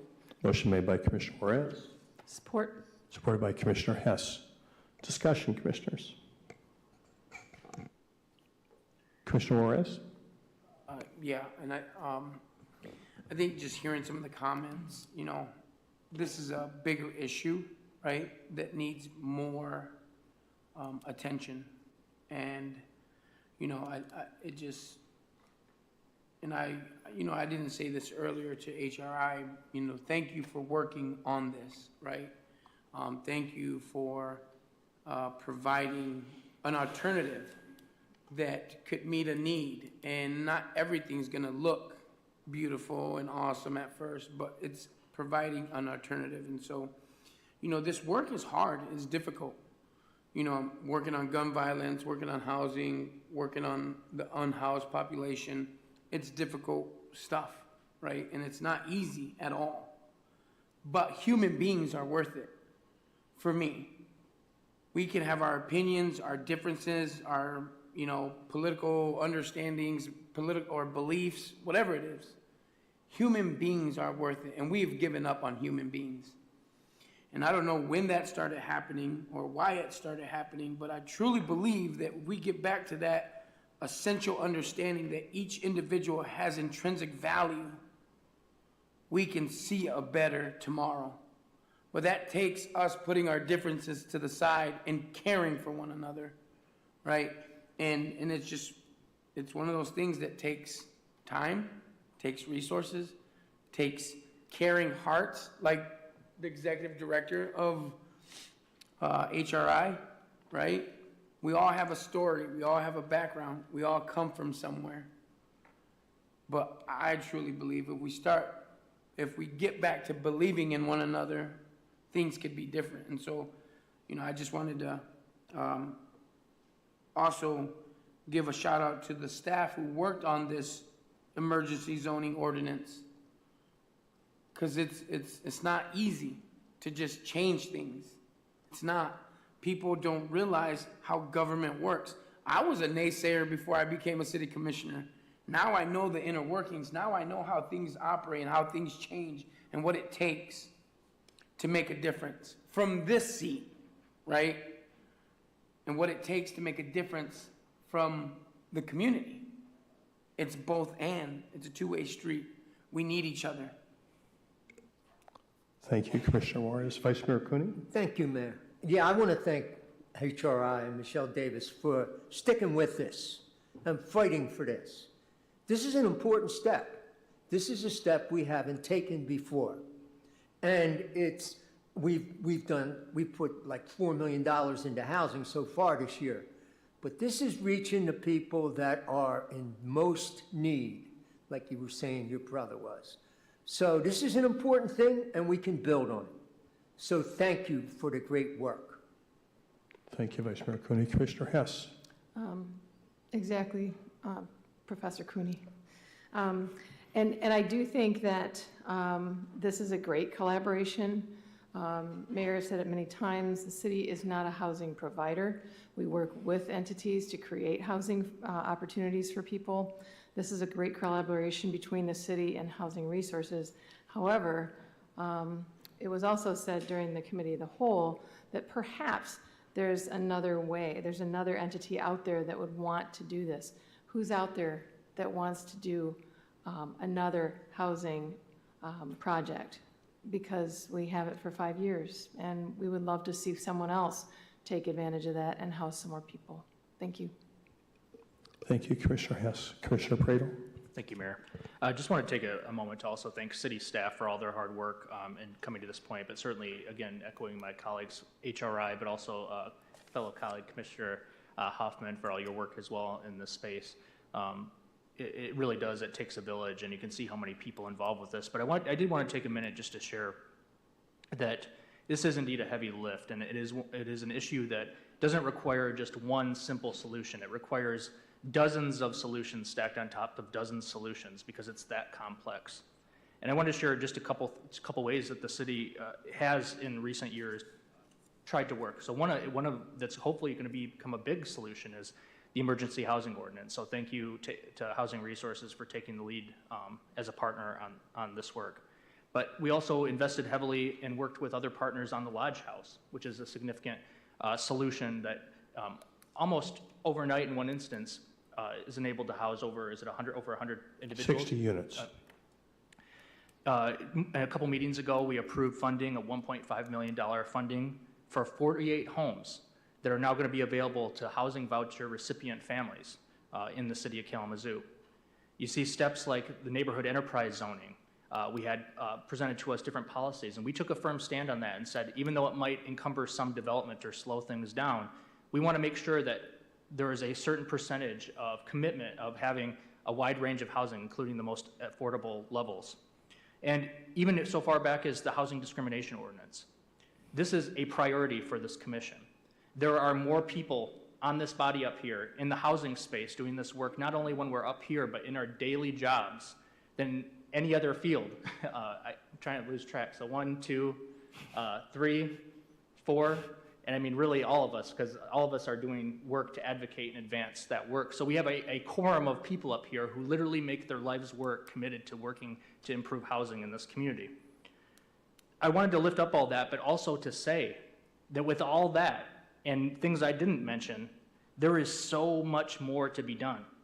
And the reality is with COVID and a lot of the resources drying up, we can anticipate that there's going to be even greater demand.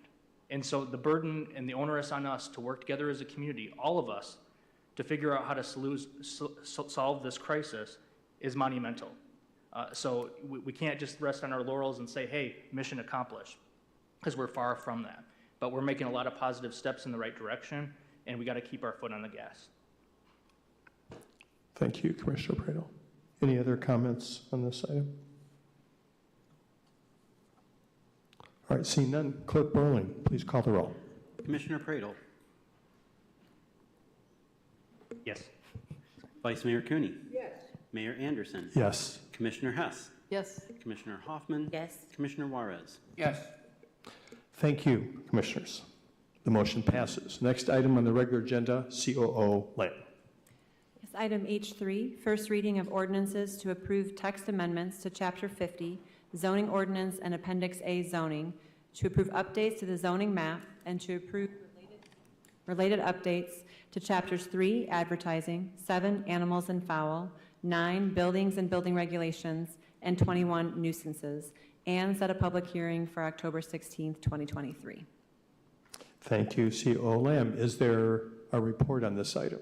There is. I'd like to bring up Christina Anderson, our city planner, who has been championing this effort for the past year, to give a brief presentation, high level, and then she'll be giving a much more in-depth presentation as part of the public hearing. Welcome, Planner Anderson. Good evening, Mayor, CO Lamb, City Attorney Leal, and Commissioners. As CO Lamb said, tonight I'm going to keep it a little bit higher level. This is the first reading and setting of the public hearing for later this month. So what I'm going to do is talk about kind of the why and why we do this work, why zoning is tied to our master plan, and the outreach that we've done, and talk about the criteria that the Plan Commission used in their review of these amendments, and the same criteria which we put before you at the public hearing as you review these items. Of course, if you have any questions on code elements that are being proposed, I'm happy to answer them tonight as well. So again, here's what we're going to go over. It's really important to ground this work, and I know I have said this before, in our community vision, specifically our 2025 master plan and our strategic vision. As relates to the strategic vision, all zoning work, including this bucket that's coming before you that's mostly focusing on the commercial code and commercial districts, but all zoning work relates to good governance, our good governance goal in the strategic vision. And that is a goal to have clearer standards, standards that we can administer, standards that the community can understand, standards that city staff can have conversations and enforce. And so part of our work when we're looking at our zoning code is that, and trying to decode and demystify our zoning language, because it's used by everyday folks when they are looking to expand their home or their business or come new into the community. So making sure that it is easily understood and administered is very important. Our zoning work, specifically this package that's being brought forward, has ties to the complete neighborhood goal, connected city, economic vitality, and environmental responsibility. All of our zoning work is tied to connected city. And so you might say, what does transportation have to do with our zoning work? Because that is land use. The 2025 master plan very clearly set a charge for staff to create standards that align land use and transportation. Because it's when those two are working together do we create places that people love to be in and live in and that function properly. The master plan itself laid out a whole list of tasks related to updating the zoning code. And I started to mark which ones related to this specific action, and as you can see, we touched just about all of them with the work that we're doing tonight. And so again, this is staff using the master plan as its task list and marching orders to do its work. Now, we chose a different path than many cities do when updating our zoning code.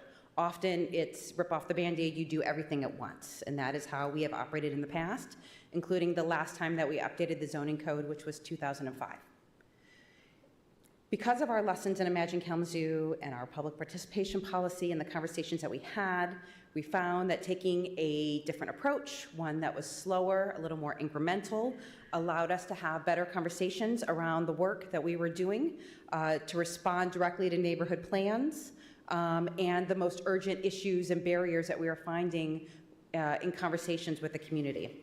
So this incremental path may have been a little slower than we first anticipated it would be, but it continues to move along and has produced good code.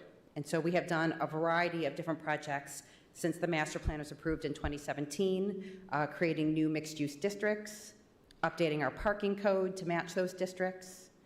We have two updates, one initial creation and update to the natural features protection overlay, created our new downtown zoning districts. We have had added cannabis, both medical and adult use, into our zoning code. And of course, the other thing that makes Kalamazoo unique among cities is that we view the zoning code as a living document. If something is not working, if we're seeing that there are variance requests on it, if it's hard to administer, we are taking notes, we're keeping track of those things, and we'll come back every few years and do a small update to make sure those things are fixed. And we did one of those last year.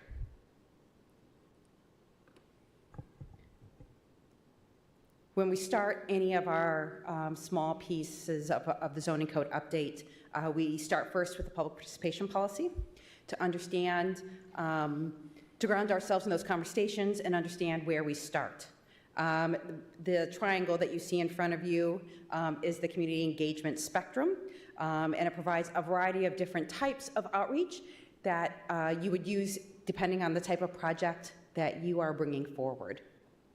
Zoning code starts as a collaborative effort.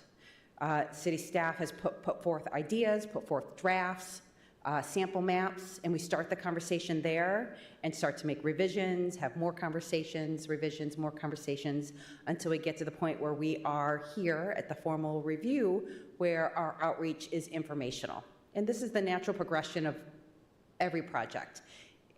Whether you start with co-lead and empower, consult, or collaborate, at some point you get down to making sure everyone is aware of the changes that are coming, what it means for them, and so forth. So the outreach that we have done to start in this, to do our work, we tried to think about all of our stakeholders. Again, this was a focus on the commercial code primarily, so updating commercial zoning districts, looking at our commercial streets, looking at where zoning exists off of our commercial streets to understand if it's something that should continue to exist in that location or not. And to that effect, we tried to think about all the different ways that we could reach those that might be impacted by this. We did a variety of mailers. We used the internet and had information online for people to view. We did outreach meetings. We did discussions in front of boards, phone calls, and the opportunity for property owners to have one-on-one meetings with staff to further understand what this type of project might do for them or impact their property. And so what this looked like. We kicked off this project at the end of February, beginning of March, where we released the first draft and immediately sent out postcards to all properties that were proposed to be impacted by the map update. We started here at a committee of the whole meeting and talked about where we were going and how we thought it would progress. From March to May, we did a lot of meetings and discussions. We did 3 citywide meetings. They were the same meeting. They were just held in different locations throughout town, east, central, and west locations, in order to reach as many people as possible to provide information on what was being changed and to collect their feedback on comments from what they heard. Those one-on-one property meetings occurred throughout those months. We also did, the Planning Commission is the body that is charged with being the keeper of the master plan, and also tied to that, the zoning code. So the Plan Commission is the first body that reviews those standards, and to make sure that they were fully immersed in the work that we're doing, and so it felt like their work. We did discussions at each of their meetings in March, April, and May, dissecting parts of the code and having detailed discussions in a public setting in this room. Folks could ask questions, and we had discussions on it. In addition to that, the Natural Features Protection Review Board took up this topic because there are some proposed changes to the Natural Features Protection Overlay. We took all that feedback from those first few months, reviewed it, and I'll get into more detail about that in a second, but we released a second draft in June, had another community meeting, discussed those changes. The NFP board also went back and reviewed them again with more information. In July, again, we kind of went quiet. We took all those comments. We started to make revisions. We came again in front of you, committee of the whole meeting, to discuss the outreach and where we were with the edits. And then in August, we started, we went back to the Plan Commission with one more full presentation on the zoning code and all the changes and the map and all the proposed changes. That was draft 3. And then at the end of August, we did our state-required notice to all properties impacted by the zoning code map changes. On September 7th, the Plan Commission held their public hearing, and reviewed draft 4, because again, kept making iterations and additional changes. That body had a lot of in-depth conversation and has put forth the changes to you with a positive recommendation for your consideration. When we do outreach, And when we're looking at making edits to a document like the zoning code, I think it's important to talk about all the things that go into those changes. We made a lot of changes based on community input. We did not make every change that was provided by community input, however. There are things that, there are other things that we need to consider in some cases. So we take that community input, that's part one. We think about planning best practices and research that staff does, city attorney's office does for us on this work. We have to follow our master plan and our strategic vision because the zoning code is intended to align with the master plan as a way to implement its goals. And finally, we take into account state law and federal law and court rulings that relate to zoning. And so we take all of those things and kind of weigh each of them, individually and together, and that's what goes into the draft that you have before you tonight. So, and Mayor, you started to talk about this with the last item. Zoning ordinances have a multi-step process that they go through. So Plan Commission is first. Public hearing in front of Plan Commission, and that is what occurred September 7th. They made a recommendation of approval to you, and now this body takes it up over the course of 2 meetings. And so in this case tonight, we have our first reading, and we need to schedule a public hearing. And so there are changes before you that relate to updating our zoning code, Chapter 50. We have to, as I didn't say it earlier in an earlier slide, but every time we do a change, we take texts from the 2005 code, Appendix A, and move it to Chapter 50. And so we need to formally remove or repeal the language in Appendix A that then shows up in Chapter 50. So that's the second ordinance. So there's 2 pieces there. And then you have a series of ordinance for related work in the municipal code. Things like the nuisance ordinance, animal and fowl, that relate to the changes to the zoning code, but that are not necessarily zoning code related. So for those items, you do a first reading tonight and another reading at the next meeting. You have a public hearing at the next meeting on the map and text updates. Any review of zoning, whether it is a single applicant or a city-led activity, gets reviewed against a series of criteria. And I'm going to go over these relatively quickly because I'm going to spend more time with them when we're at the public hearing. These are the same criteria that the Plan Commission considered when making their recommendation to approve these code updates. So first, are the amendments consistent with the 2025 Master Plan and Strategic Vision? Staff would argue that they are. This work is very specifically laid out in the zoning code, or excuse me, laid out in the master plan. The future land use plan guides the map that we make, and the public participation policy, the guides all of our outreach and engagement. The second review criteria have conditions change that require the change in zoning. Yes, the updated master plan with clear and distinct set of goals and visions require updates to the zoning code to make sure that it is aligning with that master plan. We also regularly watch our variance lists that go in front of the Zoning Board of Appeals to make sure that there aren't issues with code segments. And we also were directed by boards in their comments to think about some segments of the code differently. 3, do the changes address a community need? So yes, the approval of the master plan is that community need that we were directed to have. And importantly, zoning can serve as a barrier to economic growth. And we want to make sure, again, we're focusing on commercial here. So, thinking about how zoning plays a role in business development in Kalamazoo. And we need to make sure that our updates support the wide and most updated list of those uses in the right locations, to make sure that development, when it goes in, works with the form and the size and the scale of the area around it. The fourth criteria, are the proposed changes compatible with surrounding properties? Yes, we spent a lot of time, more time than you can imagine, looking at the zoning map to understand where commercial zoning is used today, where is it appropriate if we were to make changes, where is it located that it shouldn't be, and went block by block lot by lot, either going out and driving, using Google aerials to understand what the existing land uses were in terms of the scale and size to make sure that the changes we were making made sense, which ties to the last one. Will the changes result in logical and orderly development patterns? Now, that's often tied because the zoning might be platting something, right, and creating new streets and blocks, and you think about a logical and orderly development pattern that way.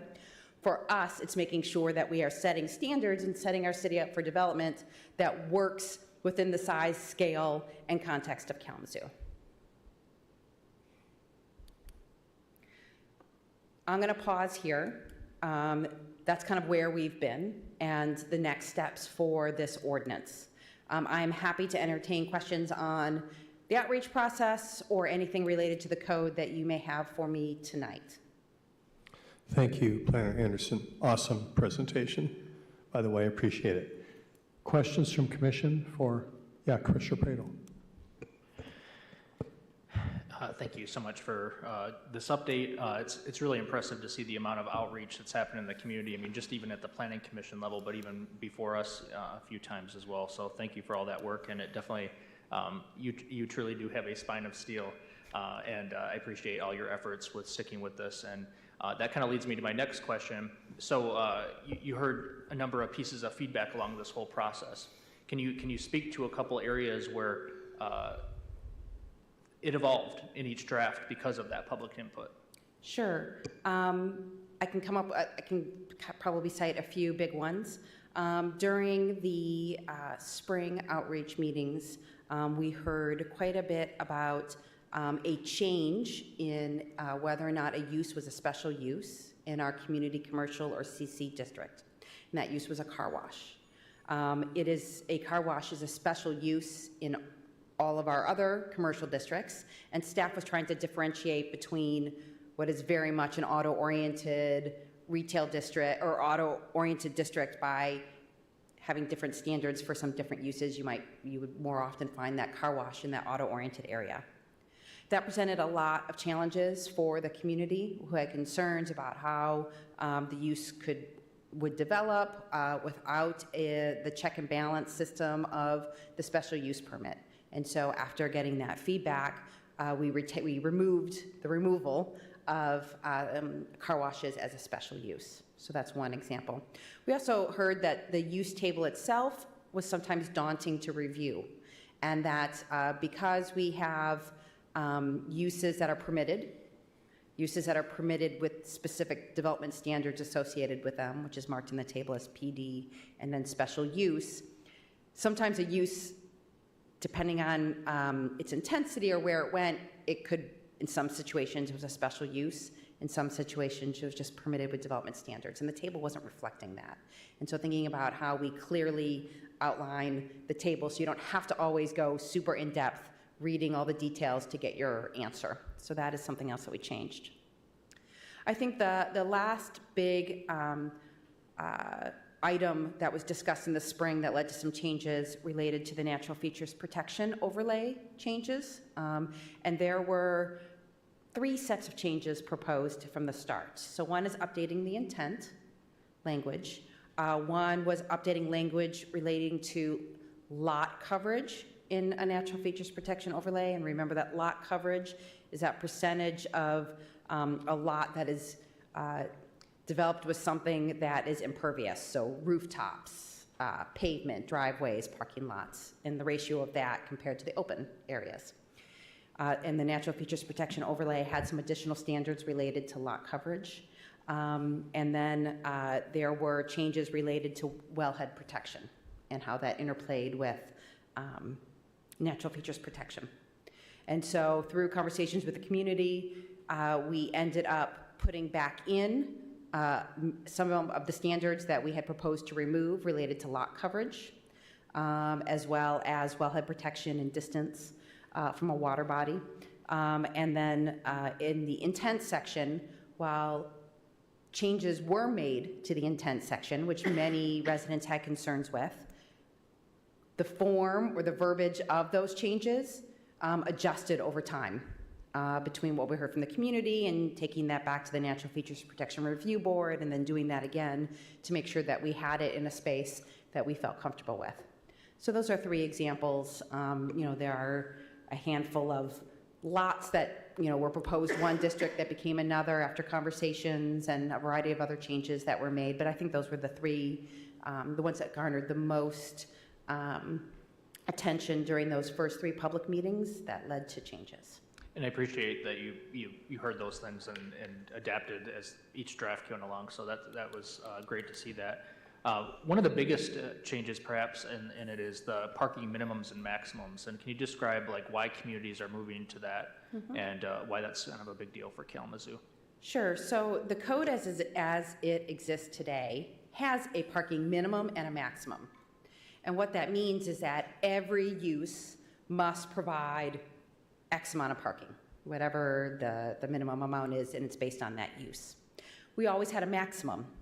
And that was, we put a maximum in there because many properties are overrun with parking, more than what is needed, which leads to increased areas of impervious surface, more runoff, hotter properties because of the urban heat island effect, and just perhaps not the best and most efficient way to use that property. Would there be, if there was less parking on site, much which is not used, could there be another business there? Could we have an additional housing unit there, and what would that look like?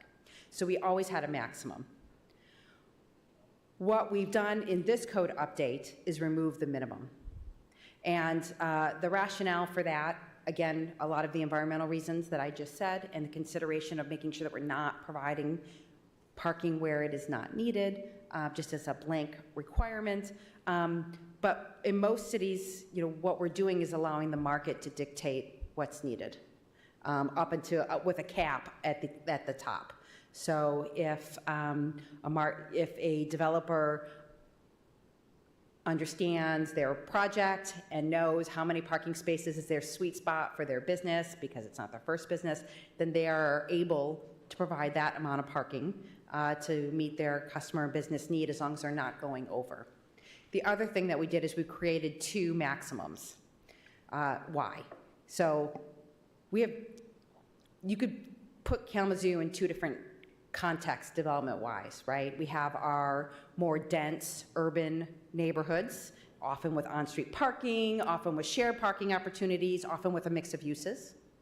And we have our less dense, more suburban context, where there's not on-street parking always, where there are fewer opportunities for shared parking. And so in those cases, we wanted to think about what that maximum was based on the context and not have the same number for both. And so we have a higher number. You're allowed to go over more in the suburban context than you are in the urban context.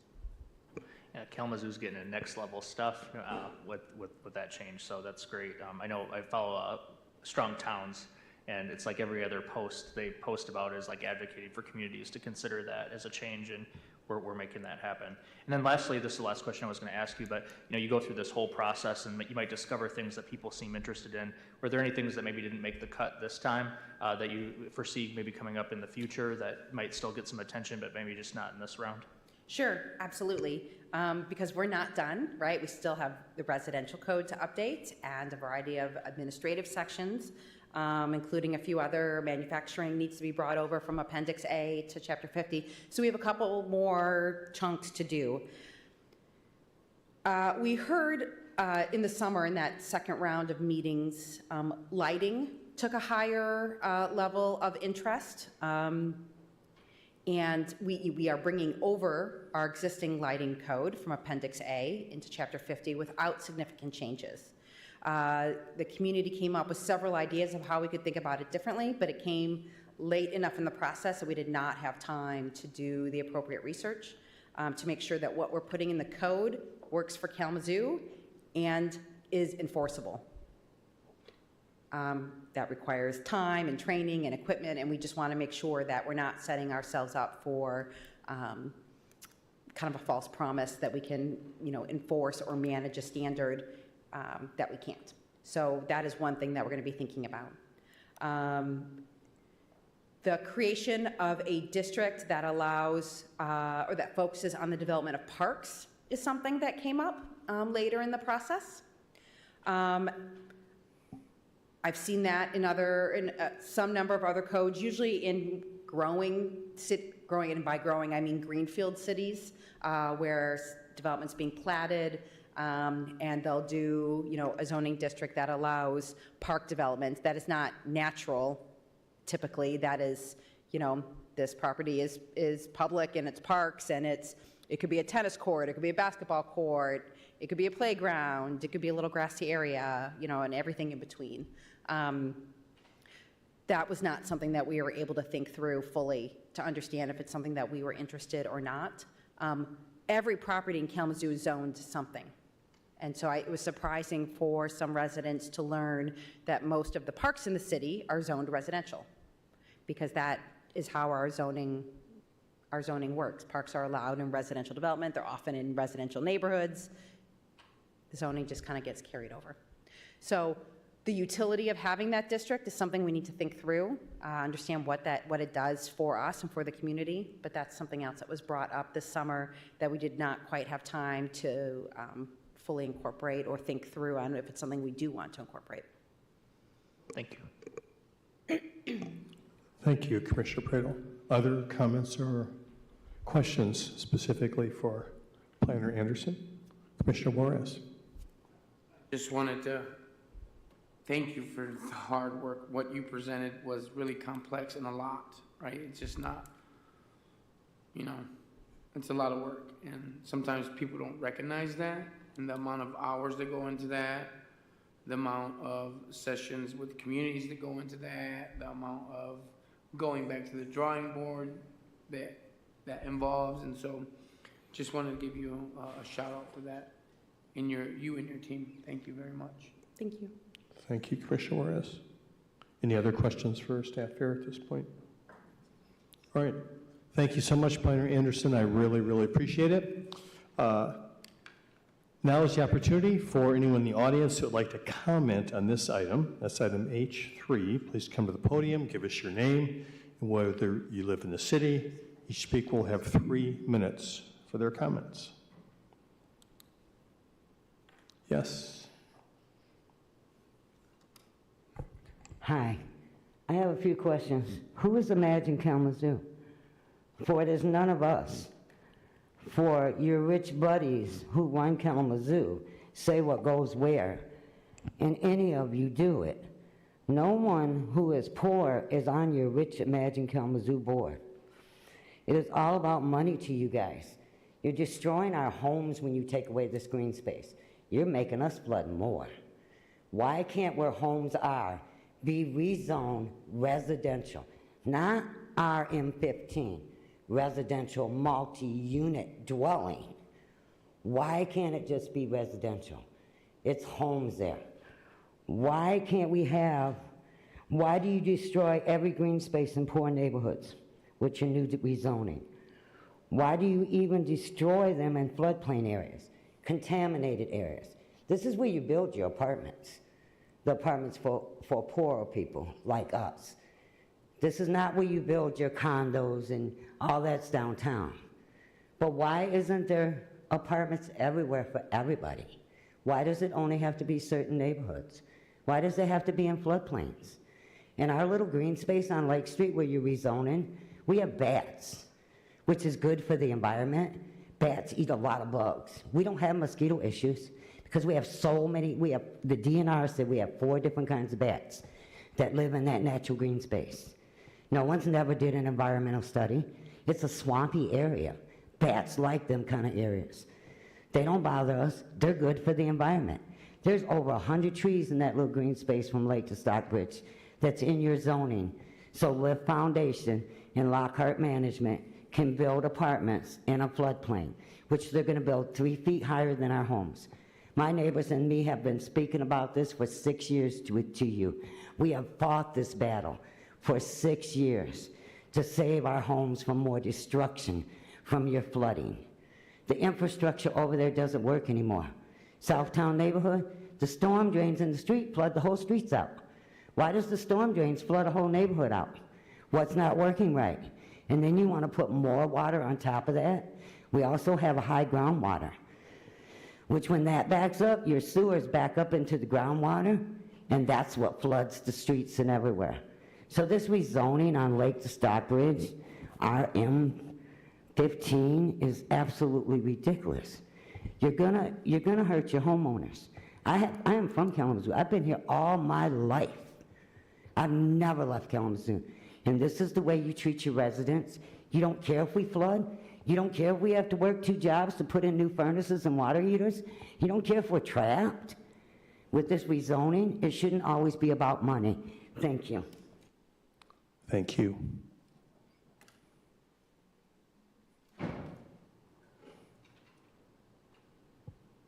Good evening. Jeff Messer, city resident. I would like to remind the public, as I do from time to time, that city staff has prepared an agenda report for almost every action item on the agenda.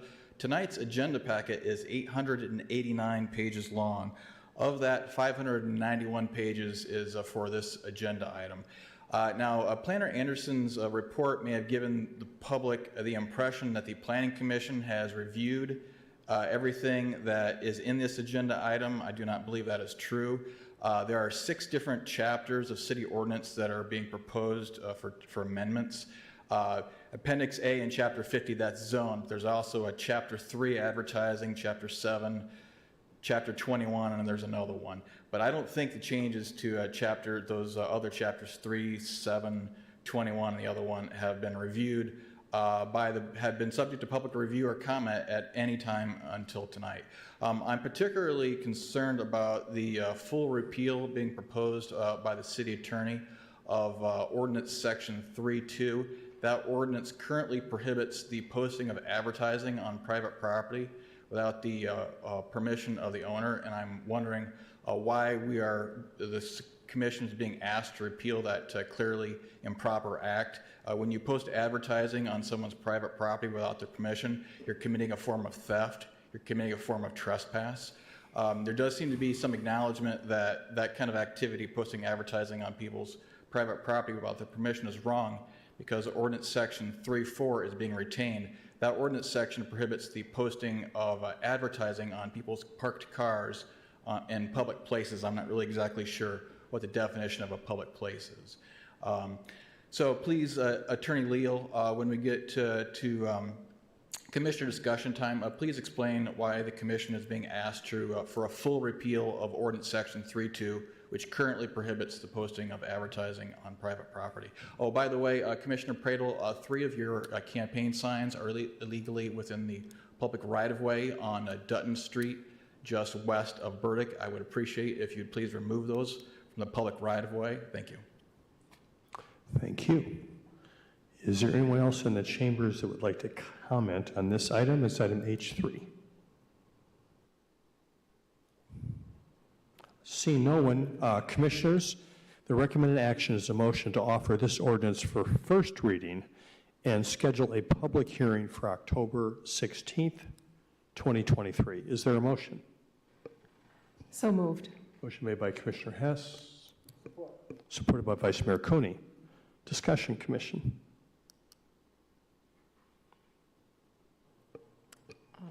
I do wonder if Attorney Leal is. Yeah, Commissioner Hess. I wonder if Attorney Leal is able and willing to address zoning 3.2. Mr. Messer has asked us to do.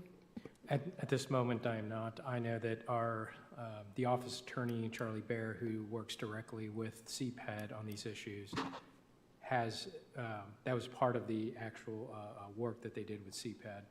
I was not part of that conversation, but I can have an answer for that question at the actual public hearing, which would be at your next commission meeting. Thank you, Attorney Leal. And yeah, COO Lamb. Just one comment. I think to clarify that the chapters 3, 7, 9, 21 are not reviewed by the Planning Commission. These are the purview of the City Commission. So in terms of why the Planning Commission did not review them, it's not their purview. Very helpful. Thank you, COO Lamb. I appreciate that. Other discussion? Commissioners? All right, seeing none, Clerk Borley, please call the roll. Vice Mayor Cooney. Yes. Mayor Anderson. Yes. Commissioner Hess. Yes. Commissioner Hoffman. Yes. Commissioner Juarez. Yes. Commissioner Pradle. Yes. Thank you, Commissioners. The motion passes. Next item on the regular agenda, COO Lamb. Item H4, approval of a contract extension with SNR Technologies for powder activated carbon in the amount of $1,160,000. Thank you. Is there a staff report on this item? There is not, but we do have Director Baker here to answer any questions that you might have. Any questions for staff, Commissioners? All right, seeing none, is there anyone in the audience that would like to comment on this item? That's item H4. Please come to the podium, give us your name and whether you live in the city. You will have 3 minutes.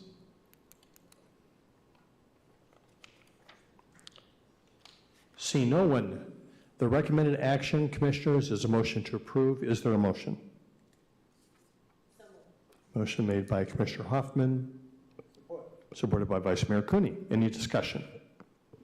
Seeing none, Clerk Borley, please call the roll. Mayor Anderson. Yes. Commissioner Hess. Yes. Commissioner Hoffman. Yes. Commissioner Juarez. Yes. Commissioner Pradle. Yes. Vice Mayor Cooney.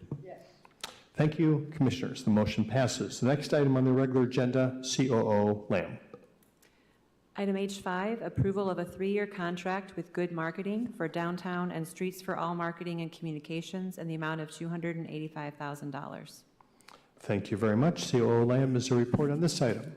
Yes, I'd like to call up City Planner Christina Anderson and Anthony Ladd, Assistant Director with Public Services, to give a presentation on this item. Welcome back, Christina Anderson, and nice to have you here, Anthony Ladd.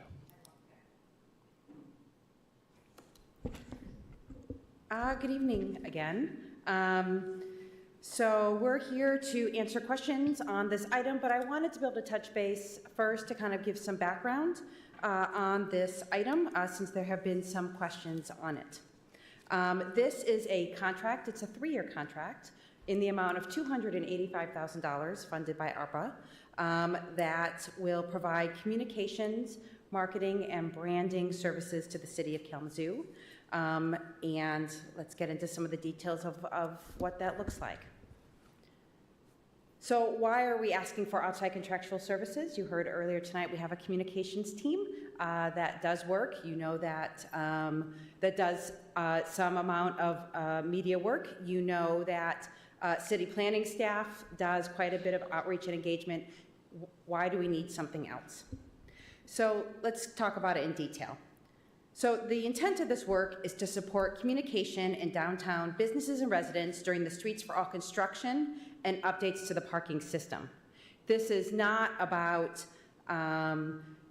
selling a project. We have already moved forward with our Streets for All projects and our two-way conversion with planned shovels in the ground in 2024 for Kalamazoo Avenue. I've done work on other streets in this year as well as last year related to this project.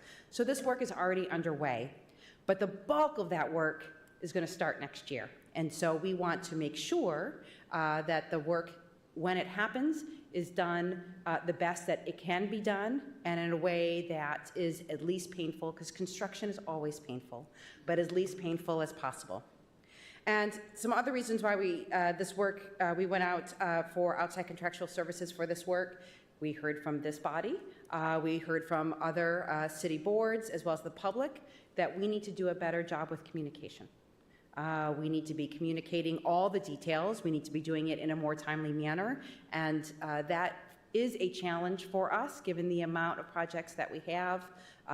The communications team, which focuses on citywide work, not just on big projects in one neighborhood, and the number of other projects that we have on our plate. We heard very clearly from downtown businesses that there are high expectations for communicating around any downtown work, the updates to the parking system, as well as the streets. And for those of you that attend the quarterly town hall meetings put on by the chamber, you'll know that I think everyone so far this year, staff has been asked, okay, Where are we in this project? You know, do we have someone on board yet? This is really important. When is it coming? And, you know, showing a lot of interest in that work, because at the end of the day, this is work that's going to help support their businesses during the construction time. Finally, this work is pretty typical for large projects. And I'm going to talk a little bit about that earlier, but for those of you that may recall, Dig Downtown was the communications and marketing campaign associated with the Ped Mall when it was converted from pedestrian only to having one lane of traffic in the late 1990s. So doing this type of work, doing communications for large projects in a specific area is pretty standard work. So, finding the right firm. We sent out an RFP at the end of the summer. We had 9 complete responses. 6 of those responses were firms from Michigan, and the remaining 3 were Midwest and West Coast. We had a review team that touches this work. In addition to Anthony and I, we had folks from Community Investment, so our Economic Development team on our review team, our Communications Department, as well as the City Manager's Office reviewing the proposals that we had in front of us. It was unanimous amongst everybody that Good Marketing was the top firm for the work that we hope to do in Kalamazoo. Good Marketing is from Lansing.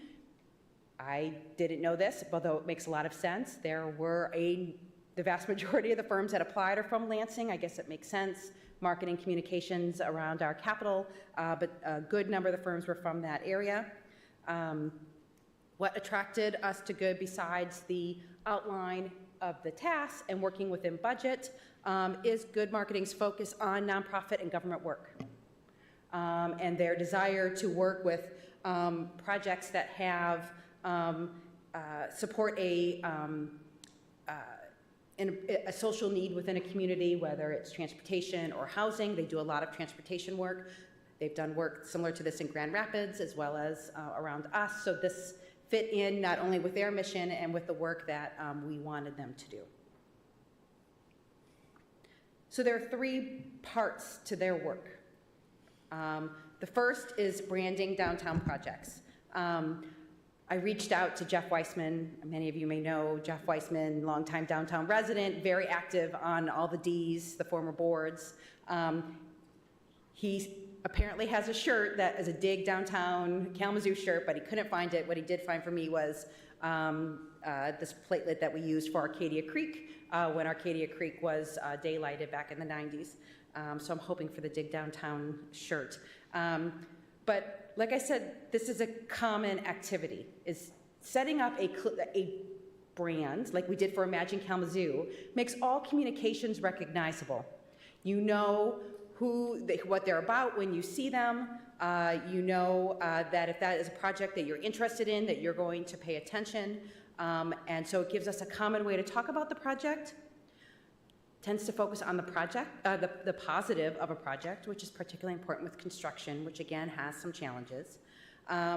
It allows that communication to be recognizable and effective, and hopefully tied to the end result. When we're talking about our projects, we have multiple years of construction for the Streets for All project that will be occurring over the next decade or decade and a half.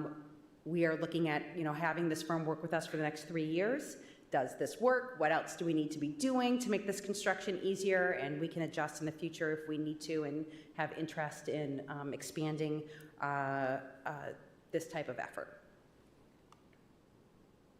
Second is supporting businesses with marketing and events.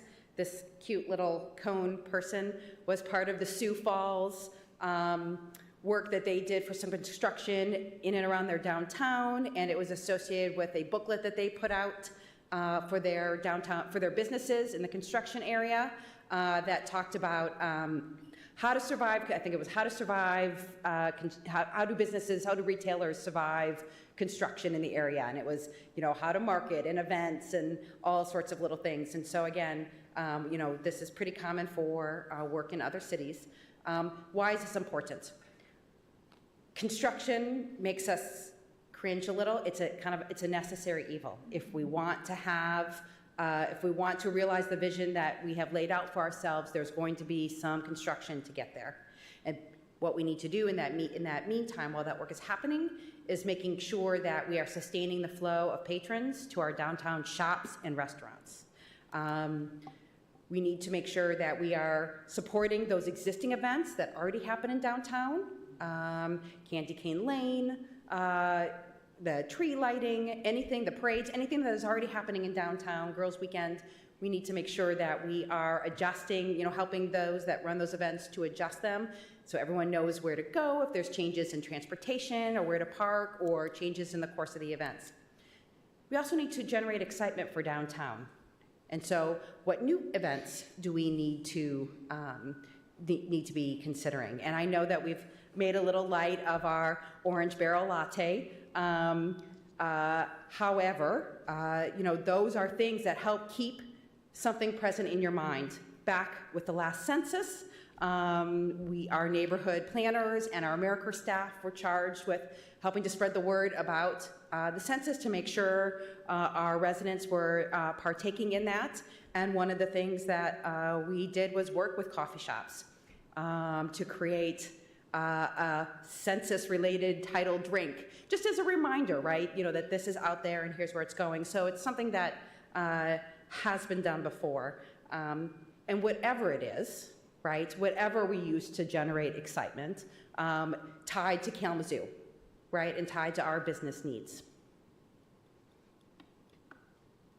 Finally, and most importantly, and this is kind of the longest part of our contract, is the construction communications.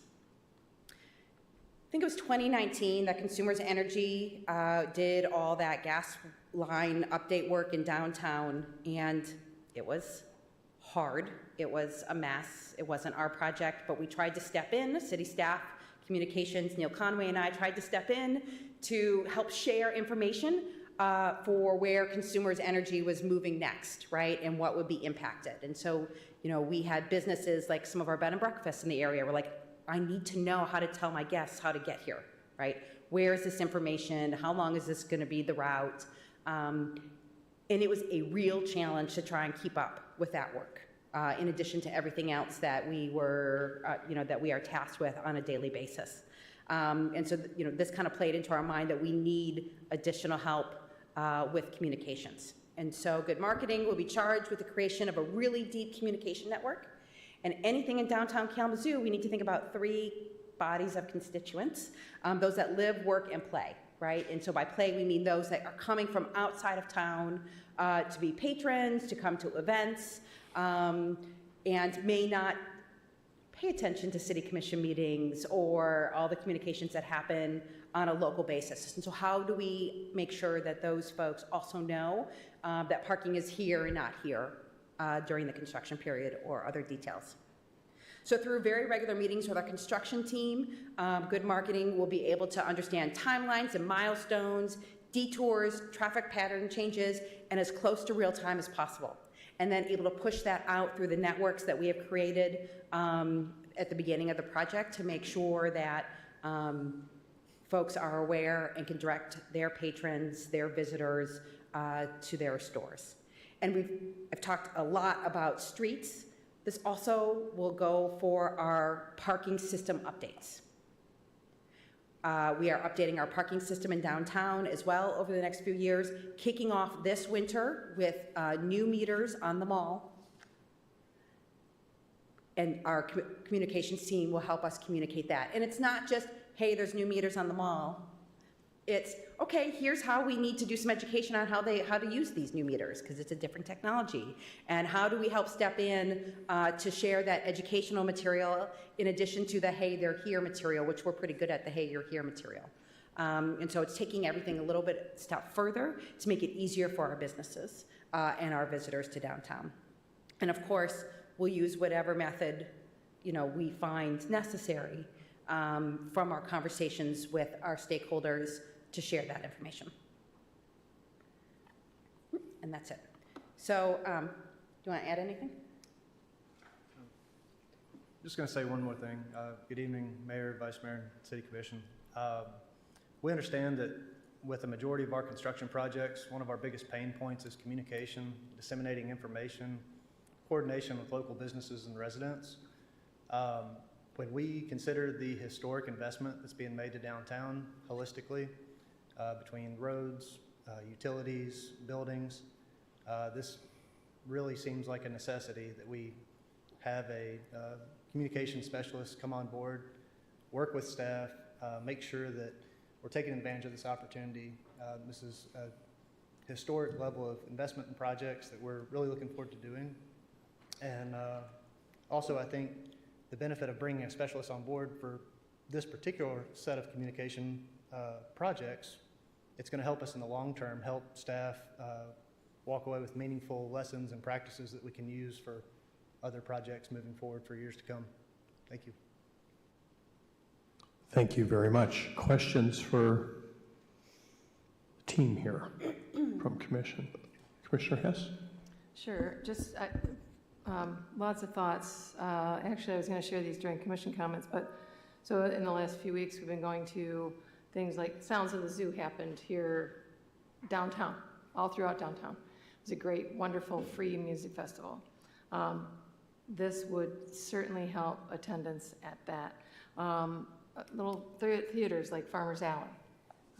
How are we going to get there? You know, it's really important that what I'm reading online, I never go downtown anymore. I'm not going to go downtown. I don't like the street, whatever, that people know this. This is really an important piece of things. All the festivals that happen at Arcadia Festival site, right, are going to need some sort of communication. I see, we've talked before about our 311 system. Our 311 system is to help people in all places around the city for everything with their city needs, from public services to housing to everything. This would overload, if we don't have this firm, it will overload 311, and it will, and then 311 wouldn't be able to do their job. And lastly, today I was downtown. I went into almost every store in the mall. I brought friends in from out of town, out of state, out of town, and I wanted to show them Kalamazoo. And all of the shop owners, these are small business owners on the mall downtown. Please vote for this. We need this. We need people to be coming downtown. We need people to have a vibrant, healthy, thriving downtown. I guess not so much as an answer, or a question, but kind of a statement is that it's not either economic development or giving our money into other places in the city, but it's both and. We need to have a healthy, thriving, vibrant downtown, and like Anthony said, these changes in the roads are definitely going to be a change in downtown for the better. And I just want to say I'm looking forward to voting for this. Thank you, Commissioner Hess. Questions for Anthony Ladd or Christine Anderson at this point on their presentation or specifics? All right.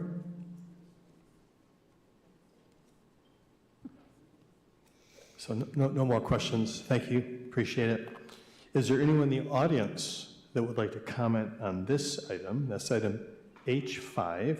Please come to the podium, give us your name. Whether you live in the city, you'll have 3 minutes. John Allen again, Mr. Mayor. Listen carefully to the presentation. I feel like a pair of brown shoes in a room full of tuxedos. I don't have any PowerPoints, so I'm not allowed to present any. They get 45 minutes, I get 3 minutes. A few quick things. On September 18th, I gave you a summary full of the websites and pin sites of this proposal, the addenda and the Q&As.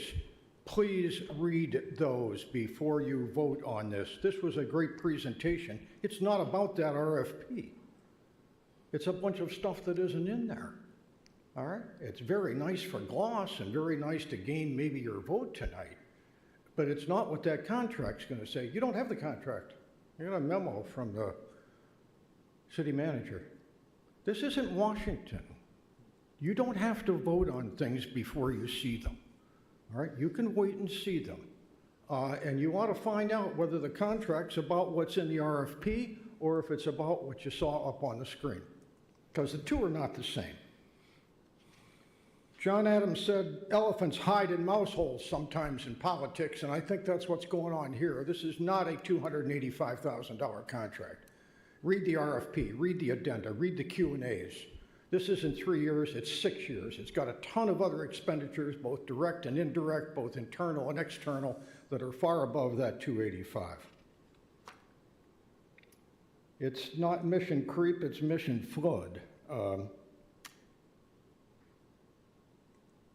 You could spend the $285,000 a lot better.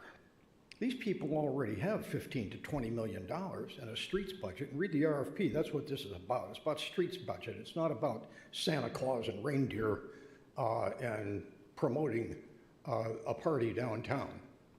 It's for the streets people to go and make apologies for what they're doing and try to explain it by going literally door to door and talking to people. That's what it says.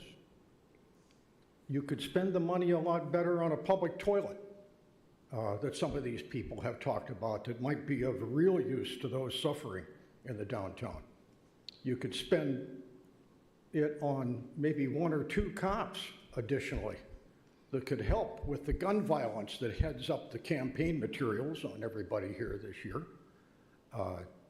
You cannot say that you are opposed to gun violence or you favor help the suffering and then refuse to vote the money to do it. It's not enough to enact an ordinance or a law. It's not enough to give a speech. And I urge you, don't vote on this till you read it and demand to see the contract. Thank you very much. Thank you. Is there anyone else in the chambers that would like to comment on this item?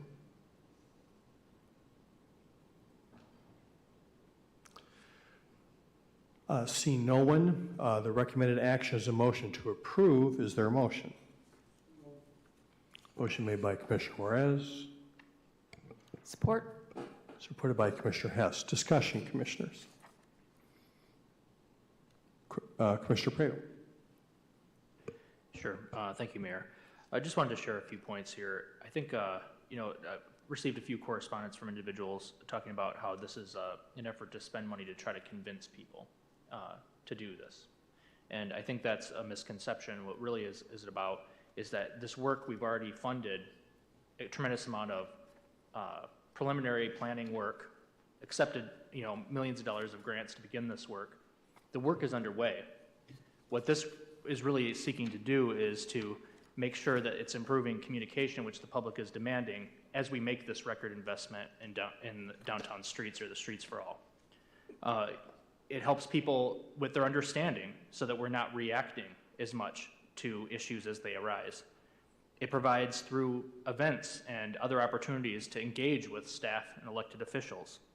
It is really the quintessential demand of ability to hear directly from the city in terms of what's going to impact them through transparency and timely communication. We received 2 very strong letters of support from the Chamber of Commerce, which represents small businesses in the downtown. Earlier at our committee of the whole meeting, we heard from Jane Ghosh, who is president of Discover Kalamazoo, discussing the significant impacts this would have on visitors in our community, which are a huge economic engine to support our local economy.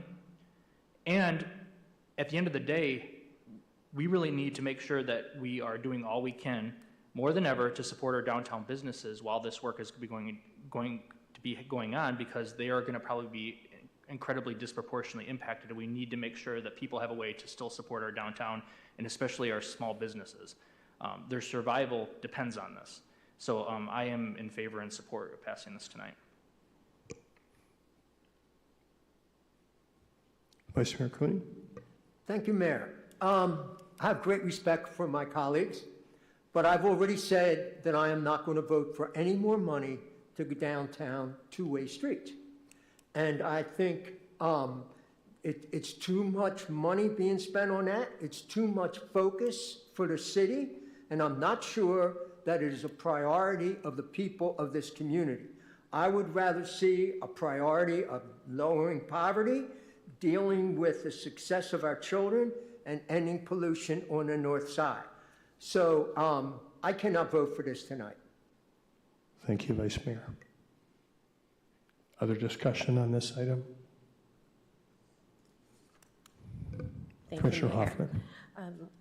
You know, so much has been done already, and this has been in the works again for years. And it's not like we're just now getting to this place where we're making this major decision. The major decision was made years ago.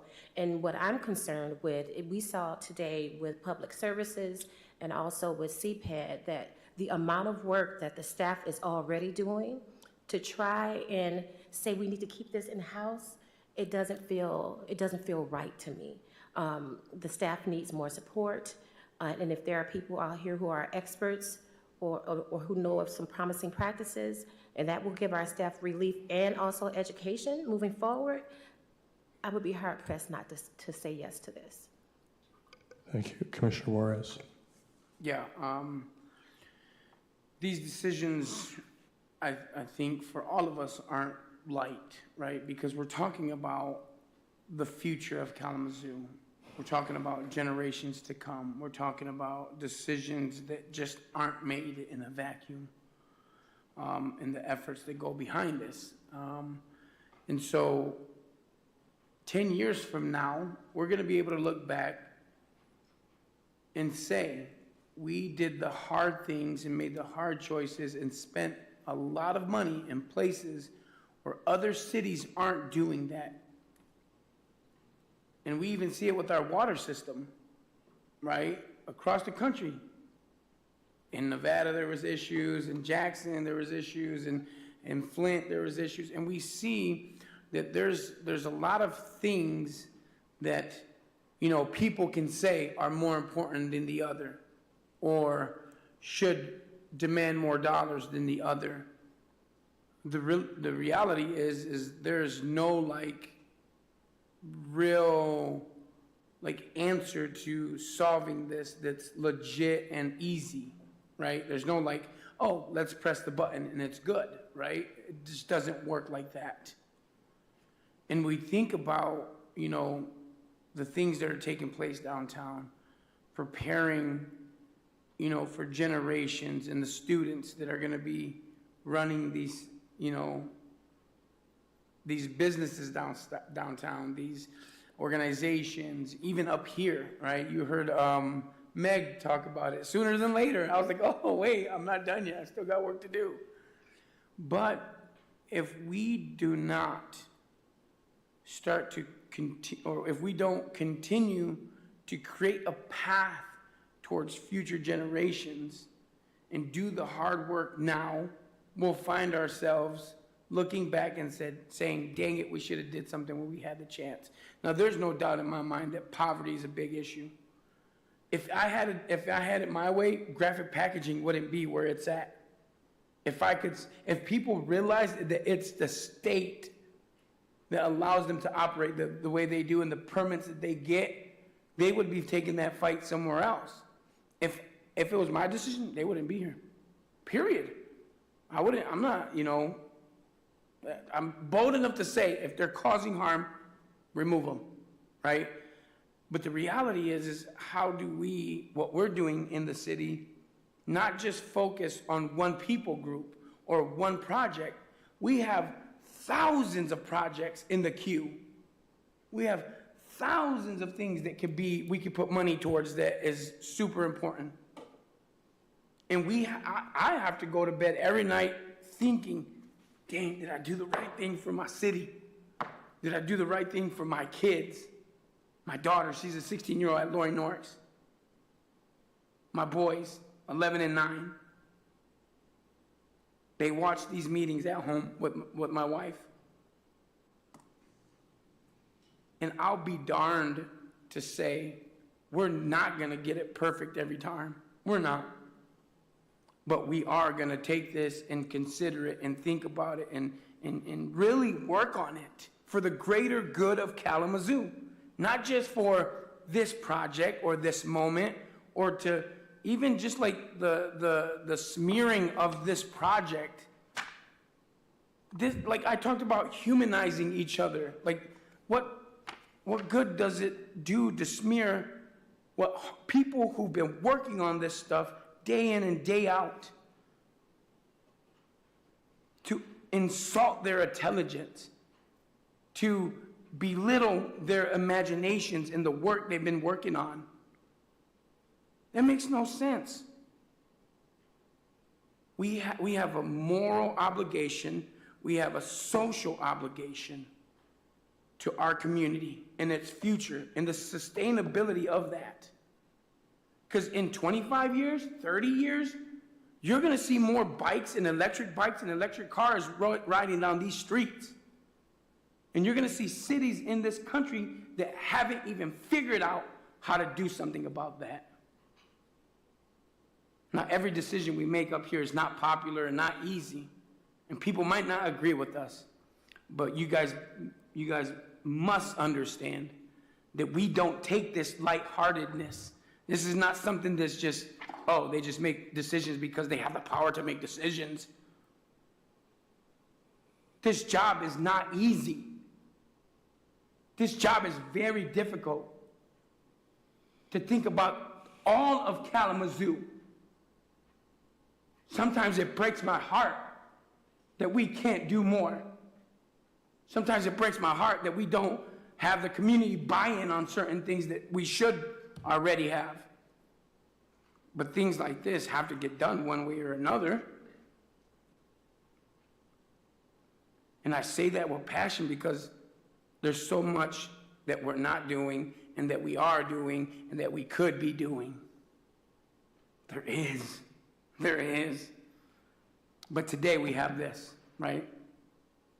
And so I feel strong about fixing our infrastructures, fixing our streets, making a Kalamazoo better for my kids and their kids' kids than I seen it and what I grew up in.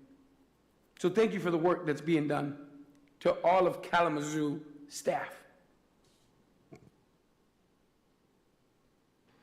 Thank you, Commissioner Juarez. Commissioner Hess? Sure. Thank you, Esto. I will stand by what I said before about this project and about supporting what it says in the packet, the long-term economic vitality of downtown. I don't think there's either or. I don't think that it's either have economic vitality downtown or fix gun violence, fix poverty, fix housing. I think we can do it all, and I think we have the people available here and the people that know how to collaborate and how to do the jobs. So this project is important. It has been going on for years, and one of the reasons I want to continue to serve is so that I see this project through.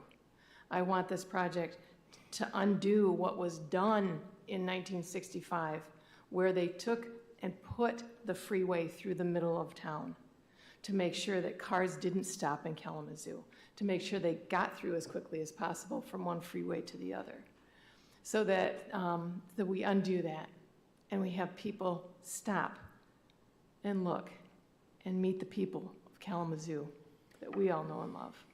I'll definitely be supporting this, and I believe that we can do both and here. Thank you, Commissioner Hess. Any other comments or discussion on this item? All right, I appreciate everyone's comments, and I do have to say, Vice Mayor Cooney, it's not easy, to express an opinion that is different from other people's, and you never have a problem with that, and I appreciate that very much. And I also appreciate that, however things come out, that you are 100% committed in working with all your colleagues here to make Kalamazoo a better place, and don't personalize it. And I appreciate, I can't tell you how much I appreciate that. Means a lot. It is unfortunately a rare thing in some ways these days, so it makes a big difference to me. That all said, I appreciate all the input we've got from people that care a lot about this here in Kalamazoo. If it were just as easy as setting this money aside to hire a couple of public safety officers downtown, we would do that. Guess what? We have, 24 open positions we have budgeted, which we are having a difficult time filling right now. So that won't take care of that, I'm sorry to say. Not necessarily a bad idea. And I do also appreciate, we've been talking about this downtown bathroom business for a while, and I think it's a valid issue, and I know we've looked at it a variety of ways, and I am supportive of us continuing, to look at that issue and addressing that downtown. So I also appreciate your comments, Commissioner Juarez, is that, these are not easy things, and I don't want to dismiss the fact that just this evening, we're talking about the only place in the county that is passing an ordinance to allow for pods to be here in the city, working on that. We are right now waiting for responses to come back from our $500,000 of additional money we've put towards gun violence and waiting for responses to that. That's a big investment. We recognized Meg and KidNet here this evening. We'll continue to fund that work. We have for a couple of years. That's certainly a list of things that are obviously, I know, the support Vice Mayor and are entirely consistent with that. And I know that through SPK, you are continuing to work on the work of trying to do best practice work along those lines and engaging with our esteemed local evaluation center at Western to try to improve how we do that work and bring in best practice. And so I know that you work on that every day, and I really appreciate that. So I just want to say that thank you, for being you and for doing this work and being committed to it for a long, long time. So anyway, I'm going to be supportive of this as well, and it is profoundly important to me that we do keep working together, and as I know we will.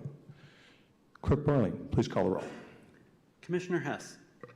Yes. Commissioner Hoffman. Yes. Commissioner Juarez. Yes. Commissioner Pradel. Yes. Vice Mayor Cooney. No. Mayor Anderson. Yes. Thank you, Commissioners. The motion passes. Next are reports and legislation. COO Lamb, do you have a report? I do. I'll try to keep this brief. A number of you made comments tonight appreciating our staff, really support. You're very supportive, and I wanted to continue that theme and just highlight kind of a department each time. I'd like to acknowledge Director Mitchell and the Community Planning and Development Department. Got a lot of new team members and a lot of new energy. They've created what's starting out as an internal newsletter to make sure that as they have new staff coming on board, they're learning from each other what's happening, and they're really looking to produce some content that can eventually be used for some external communication. A couple of things to highlight. We have within our staff some experts that were called to the National Brownfield Training Conference to be guest speakers to a 5,000 person audience to talk about some of the things that we're doing in Kalamazoo. With the Business Development Fund and the Micro Enterprise Grant Funds that you guys also took some action with tonight, I'm estimating that we have an opportunity to help over 100 micro businesses with supports, and working with United Way, we're able to get those dollars in the street very quickly to help our businesses and help our entrepreneurs grow. Some of the developments that you've seen come before you. Zone 32, the mixed-use development project, is just about complete with 14 apartments coming online for low to moderate income families. We've got a new downtown restaurant, Barrio Tacos, Tequila, and Whiskey. That's going to be opening soon, 60 to 80 jobs being created, and a new downtown entertainment venue. And also some of the recent actions you've taken in terms of payment in lieu of taxes. With the 530 South Rose Street project, we're looking for 64 eligible units of low-income housing for seniors to come online. So I really want to acknowledge the work of Director Mitchell, acknowledge the work of his team, and as some of these new staff members are coming through, we look forward to a chance to introduce you to some of them and acknowledge the great work that they're doing. Lastly, I wanted just to acknowledge Mimi Leek is celebrating her 5-year anniversary with the city. She's not here tonight, but she is our 311 manager, and I wanted just to give her a shout out, not only celebrating 5 years of work with the city, the work that she's done to help lead our 311 team, but really to help push the whole organization on how we can enhance and improve our customer service. She was instrumental in the employee appreciation event that happened in September, and she's now leading an employee appreciation committee to make sure that we don't appreciate our staff just once a year and that we find long-term sustaining ways to acknowledge that we appreciate our staff. So just want to give a couple of shout outs tonight and let the staff know how much we appreciate their efforts.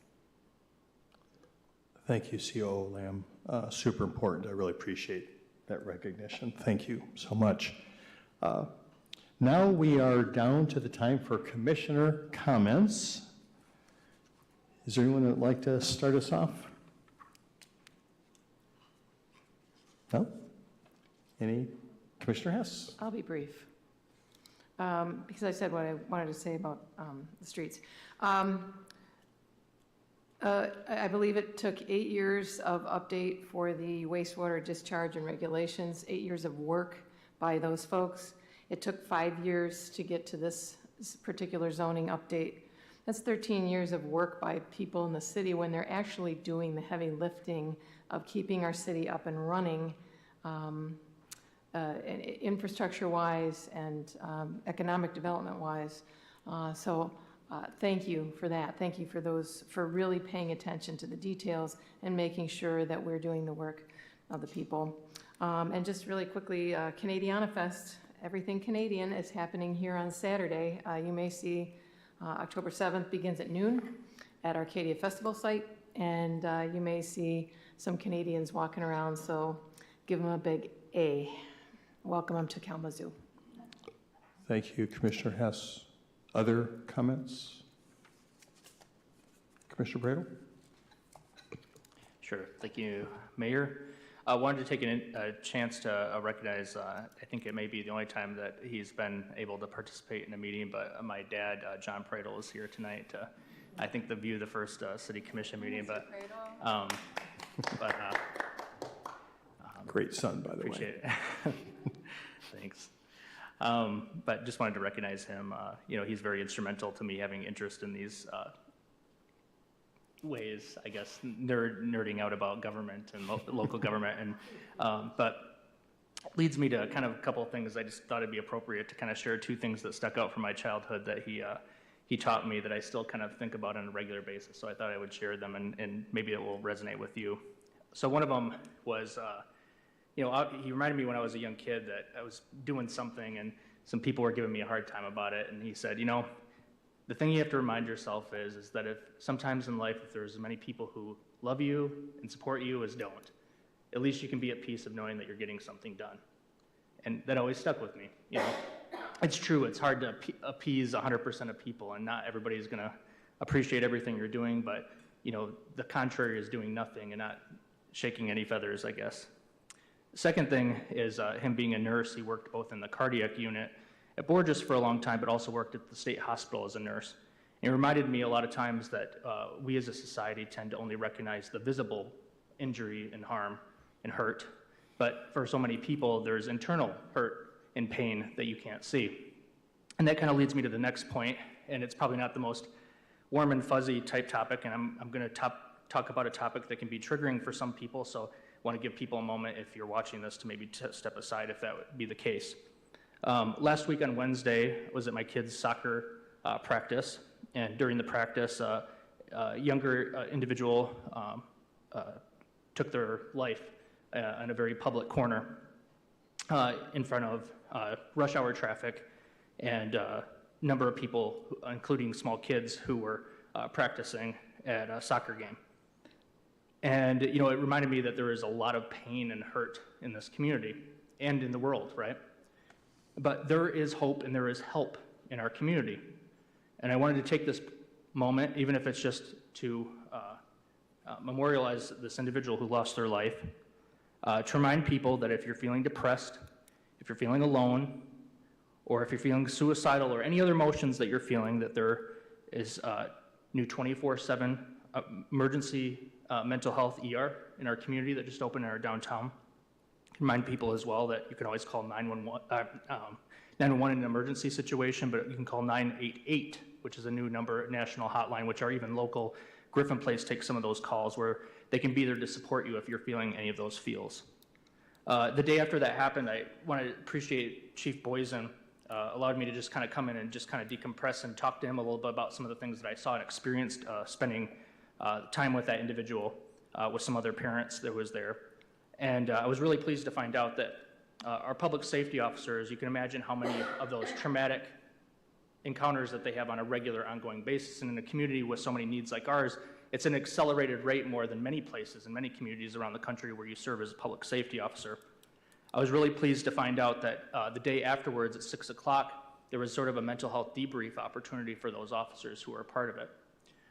And then I also know for a fact a number of the other parents who were there was a person who one of the individuals from public safety who was investigating called and provided one of the fathers who was there with one of the first people to respond to the individual referral to Griffin Place to make sure that they got some trauma support after experiencing something that just as a citizen responding to it.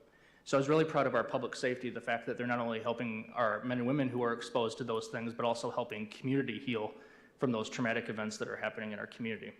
And just a reminder to people out there to just realize you are not alone, and this community has resources and a desire to help if you need it. Leading to the next thing I want to share, maybe a little later item. So this is our second to last meeting of this term. We have one meeting left with each other in the 54th City Commission. It's absolutely been a pleasure to serve with all of you, not knowing, what comes next. But I definitely want to just share our gratitude for that and just kind of recognize that we have kind of a special last meeting of sorts. Tonight, when we changed the schedule for the City Commission, it's because Prop 2 actually made it where we have to provide 6 days after the election day to provide overseas votes to come in. So they can't certify the election effectively as quickly as we normally could. So normally in our charter, it says that we would be sworn in the first Monday after election day. We can't do that anymore. So we're gonna have one meeting in November, which is November 20th. So after this next meeting, the next time we will see each other will be November 20th. And then last but not least, I just wanted to share just really quick, just some thoughts as well. Heard some people talk about downtown restrooms. I can't convey enough that I feel like there are very simple, quick action solutions that we can come up with to solve this problem right away. We have temporary porta potty facilities that we could put next to every parking structure or find short-term quick solutions until we have a permanent solution. I feel like a number of us, I can't speak for everybody, but a number of us have brought this up over and over and over again, and I feel like it is taking vastly too long to come up with a solution that, as people who spoke tonight said, we can solve very quickly and serve the entire population that utilizes our community, but certainly the most vulnerable. I am all for any solution that could be temporary, but I think the easiest solution that we could implement tomorrow, if we had the will to do it, is to stick 2 porta potties next to every single parking structure that we have downtown to provide accessibility to people who need restrooms when they need them. And I think that is about it. Sorry for, again, for the heavy topic, but I do appreciate the opportunity to serve with you all. Thank you. Thank you, Commissioner Preto. Any comments this evening, Commissioner Morris? All right. Thank you. I appreciate that. Hey, everyone who was just paying attention here could tell maybe I'm feeling a little bit emotional tonight, which I admit I am. And, I got the opportunity to take a whole week off, which is actually kind of rare for me, and for you too, I know as well. And go visit daughters and grandkids out on the West Coast. I have 5 grandkids out there, one who is a senior in high school this year and one who is reaching for that 12-week milestone. So it was a very nice visit all across the board, and it was very, very positive. I really appreciate that. And I think one of the things that, of course, when you see family that you care about and then you leave, that's a little tough. But while I was out there, there was another homicide in Kalamazoo. Right during the day, downtown quick stop store, and it's literally like a punch in the gut every time that happens. And for us, for our community, for the people directly involved, for our public safety folks, another homicide. And an interesting thing about that is that then I get emails What are you going to do about it? And so, okay, I get that, fair enough. I sit in a seat in a way we all do where we can try to do something about it. And I mean, we are trying to do a lot of things about it. And a lot of those things are either get to young people, get to returning citizens, try to train people to be contractors, on and on and on and on, trying to provide an opportunity where people can see a better life for themselves, where folks can have hope who maybe don't have hope now, for opportunity. And one of the things that actually gets thrown around is that I know how to solve this, just do a gun buyback. Well, I hate to be like a Downer Dave on this whole thing, but gun buyback just is not going to take care of it, people. It's not going to. You think somebody that's in a certain situation that feels like they need to carry a weapon for whatever reason, self-protection, you name it, is going to come down and sell that gun for $25 or $100 or something like that?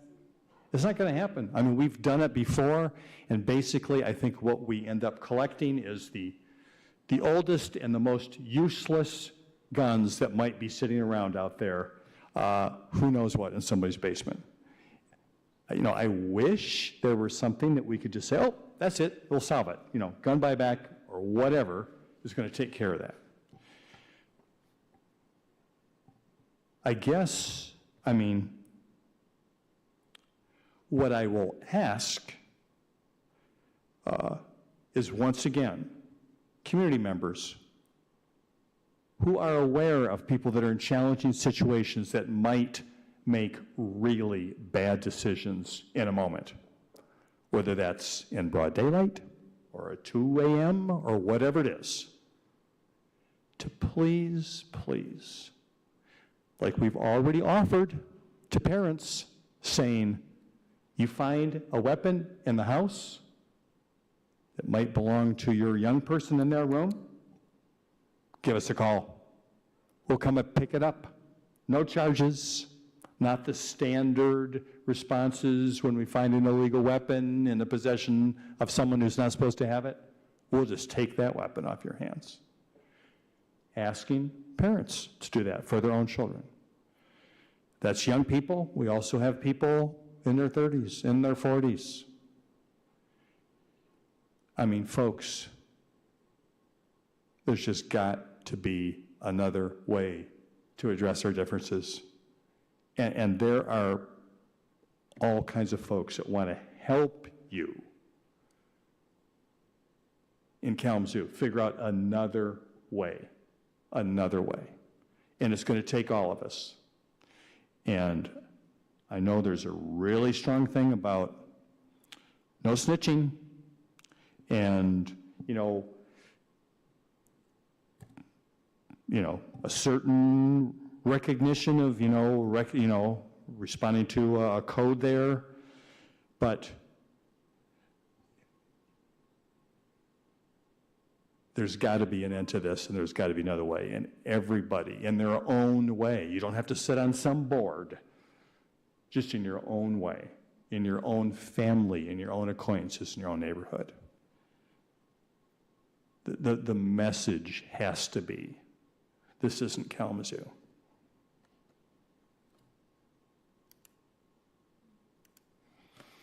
So, yes, I am a little emotional, but it's an emotional topic. And none of us that deal with it, whether it's public safety or those of us up here or family members, we feel emotional about it. And let's just keep doing the work. So I love you, Kalamazoo. We're adjourned.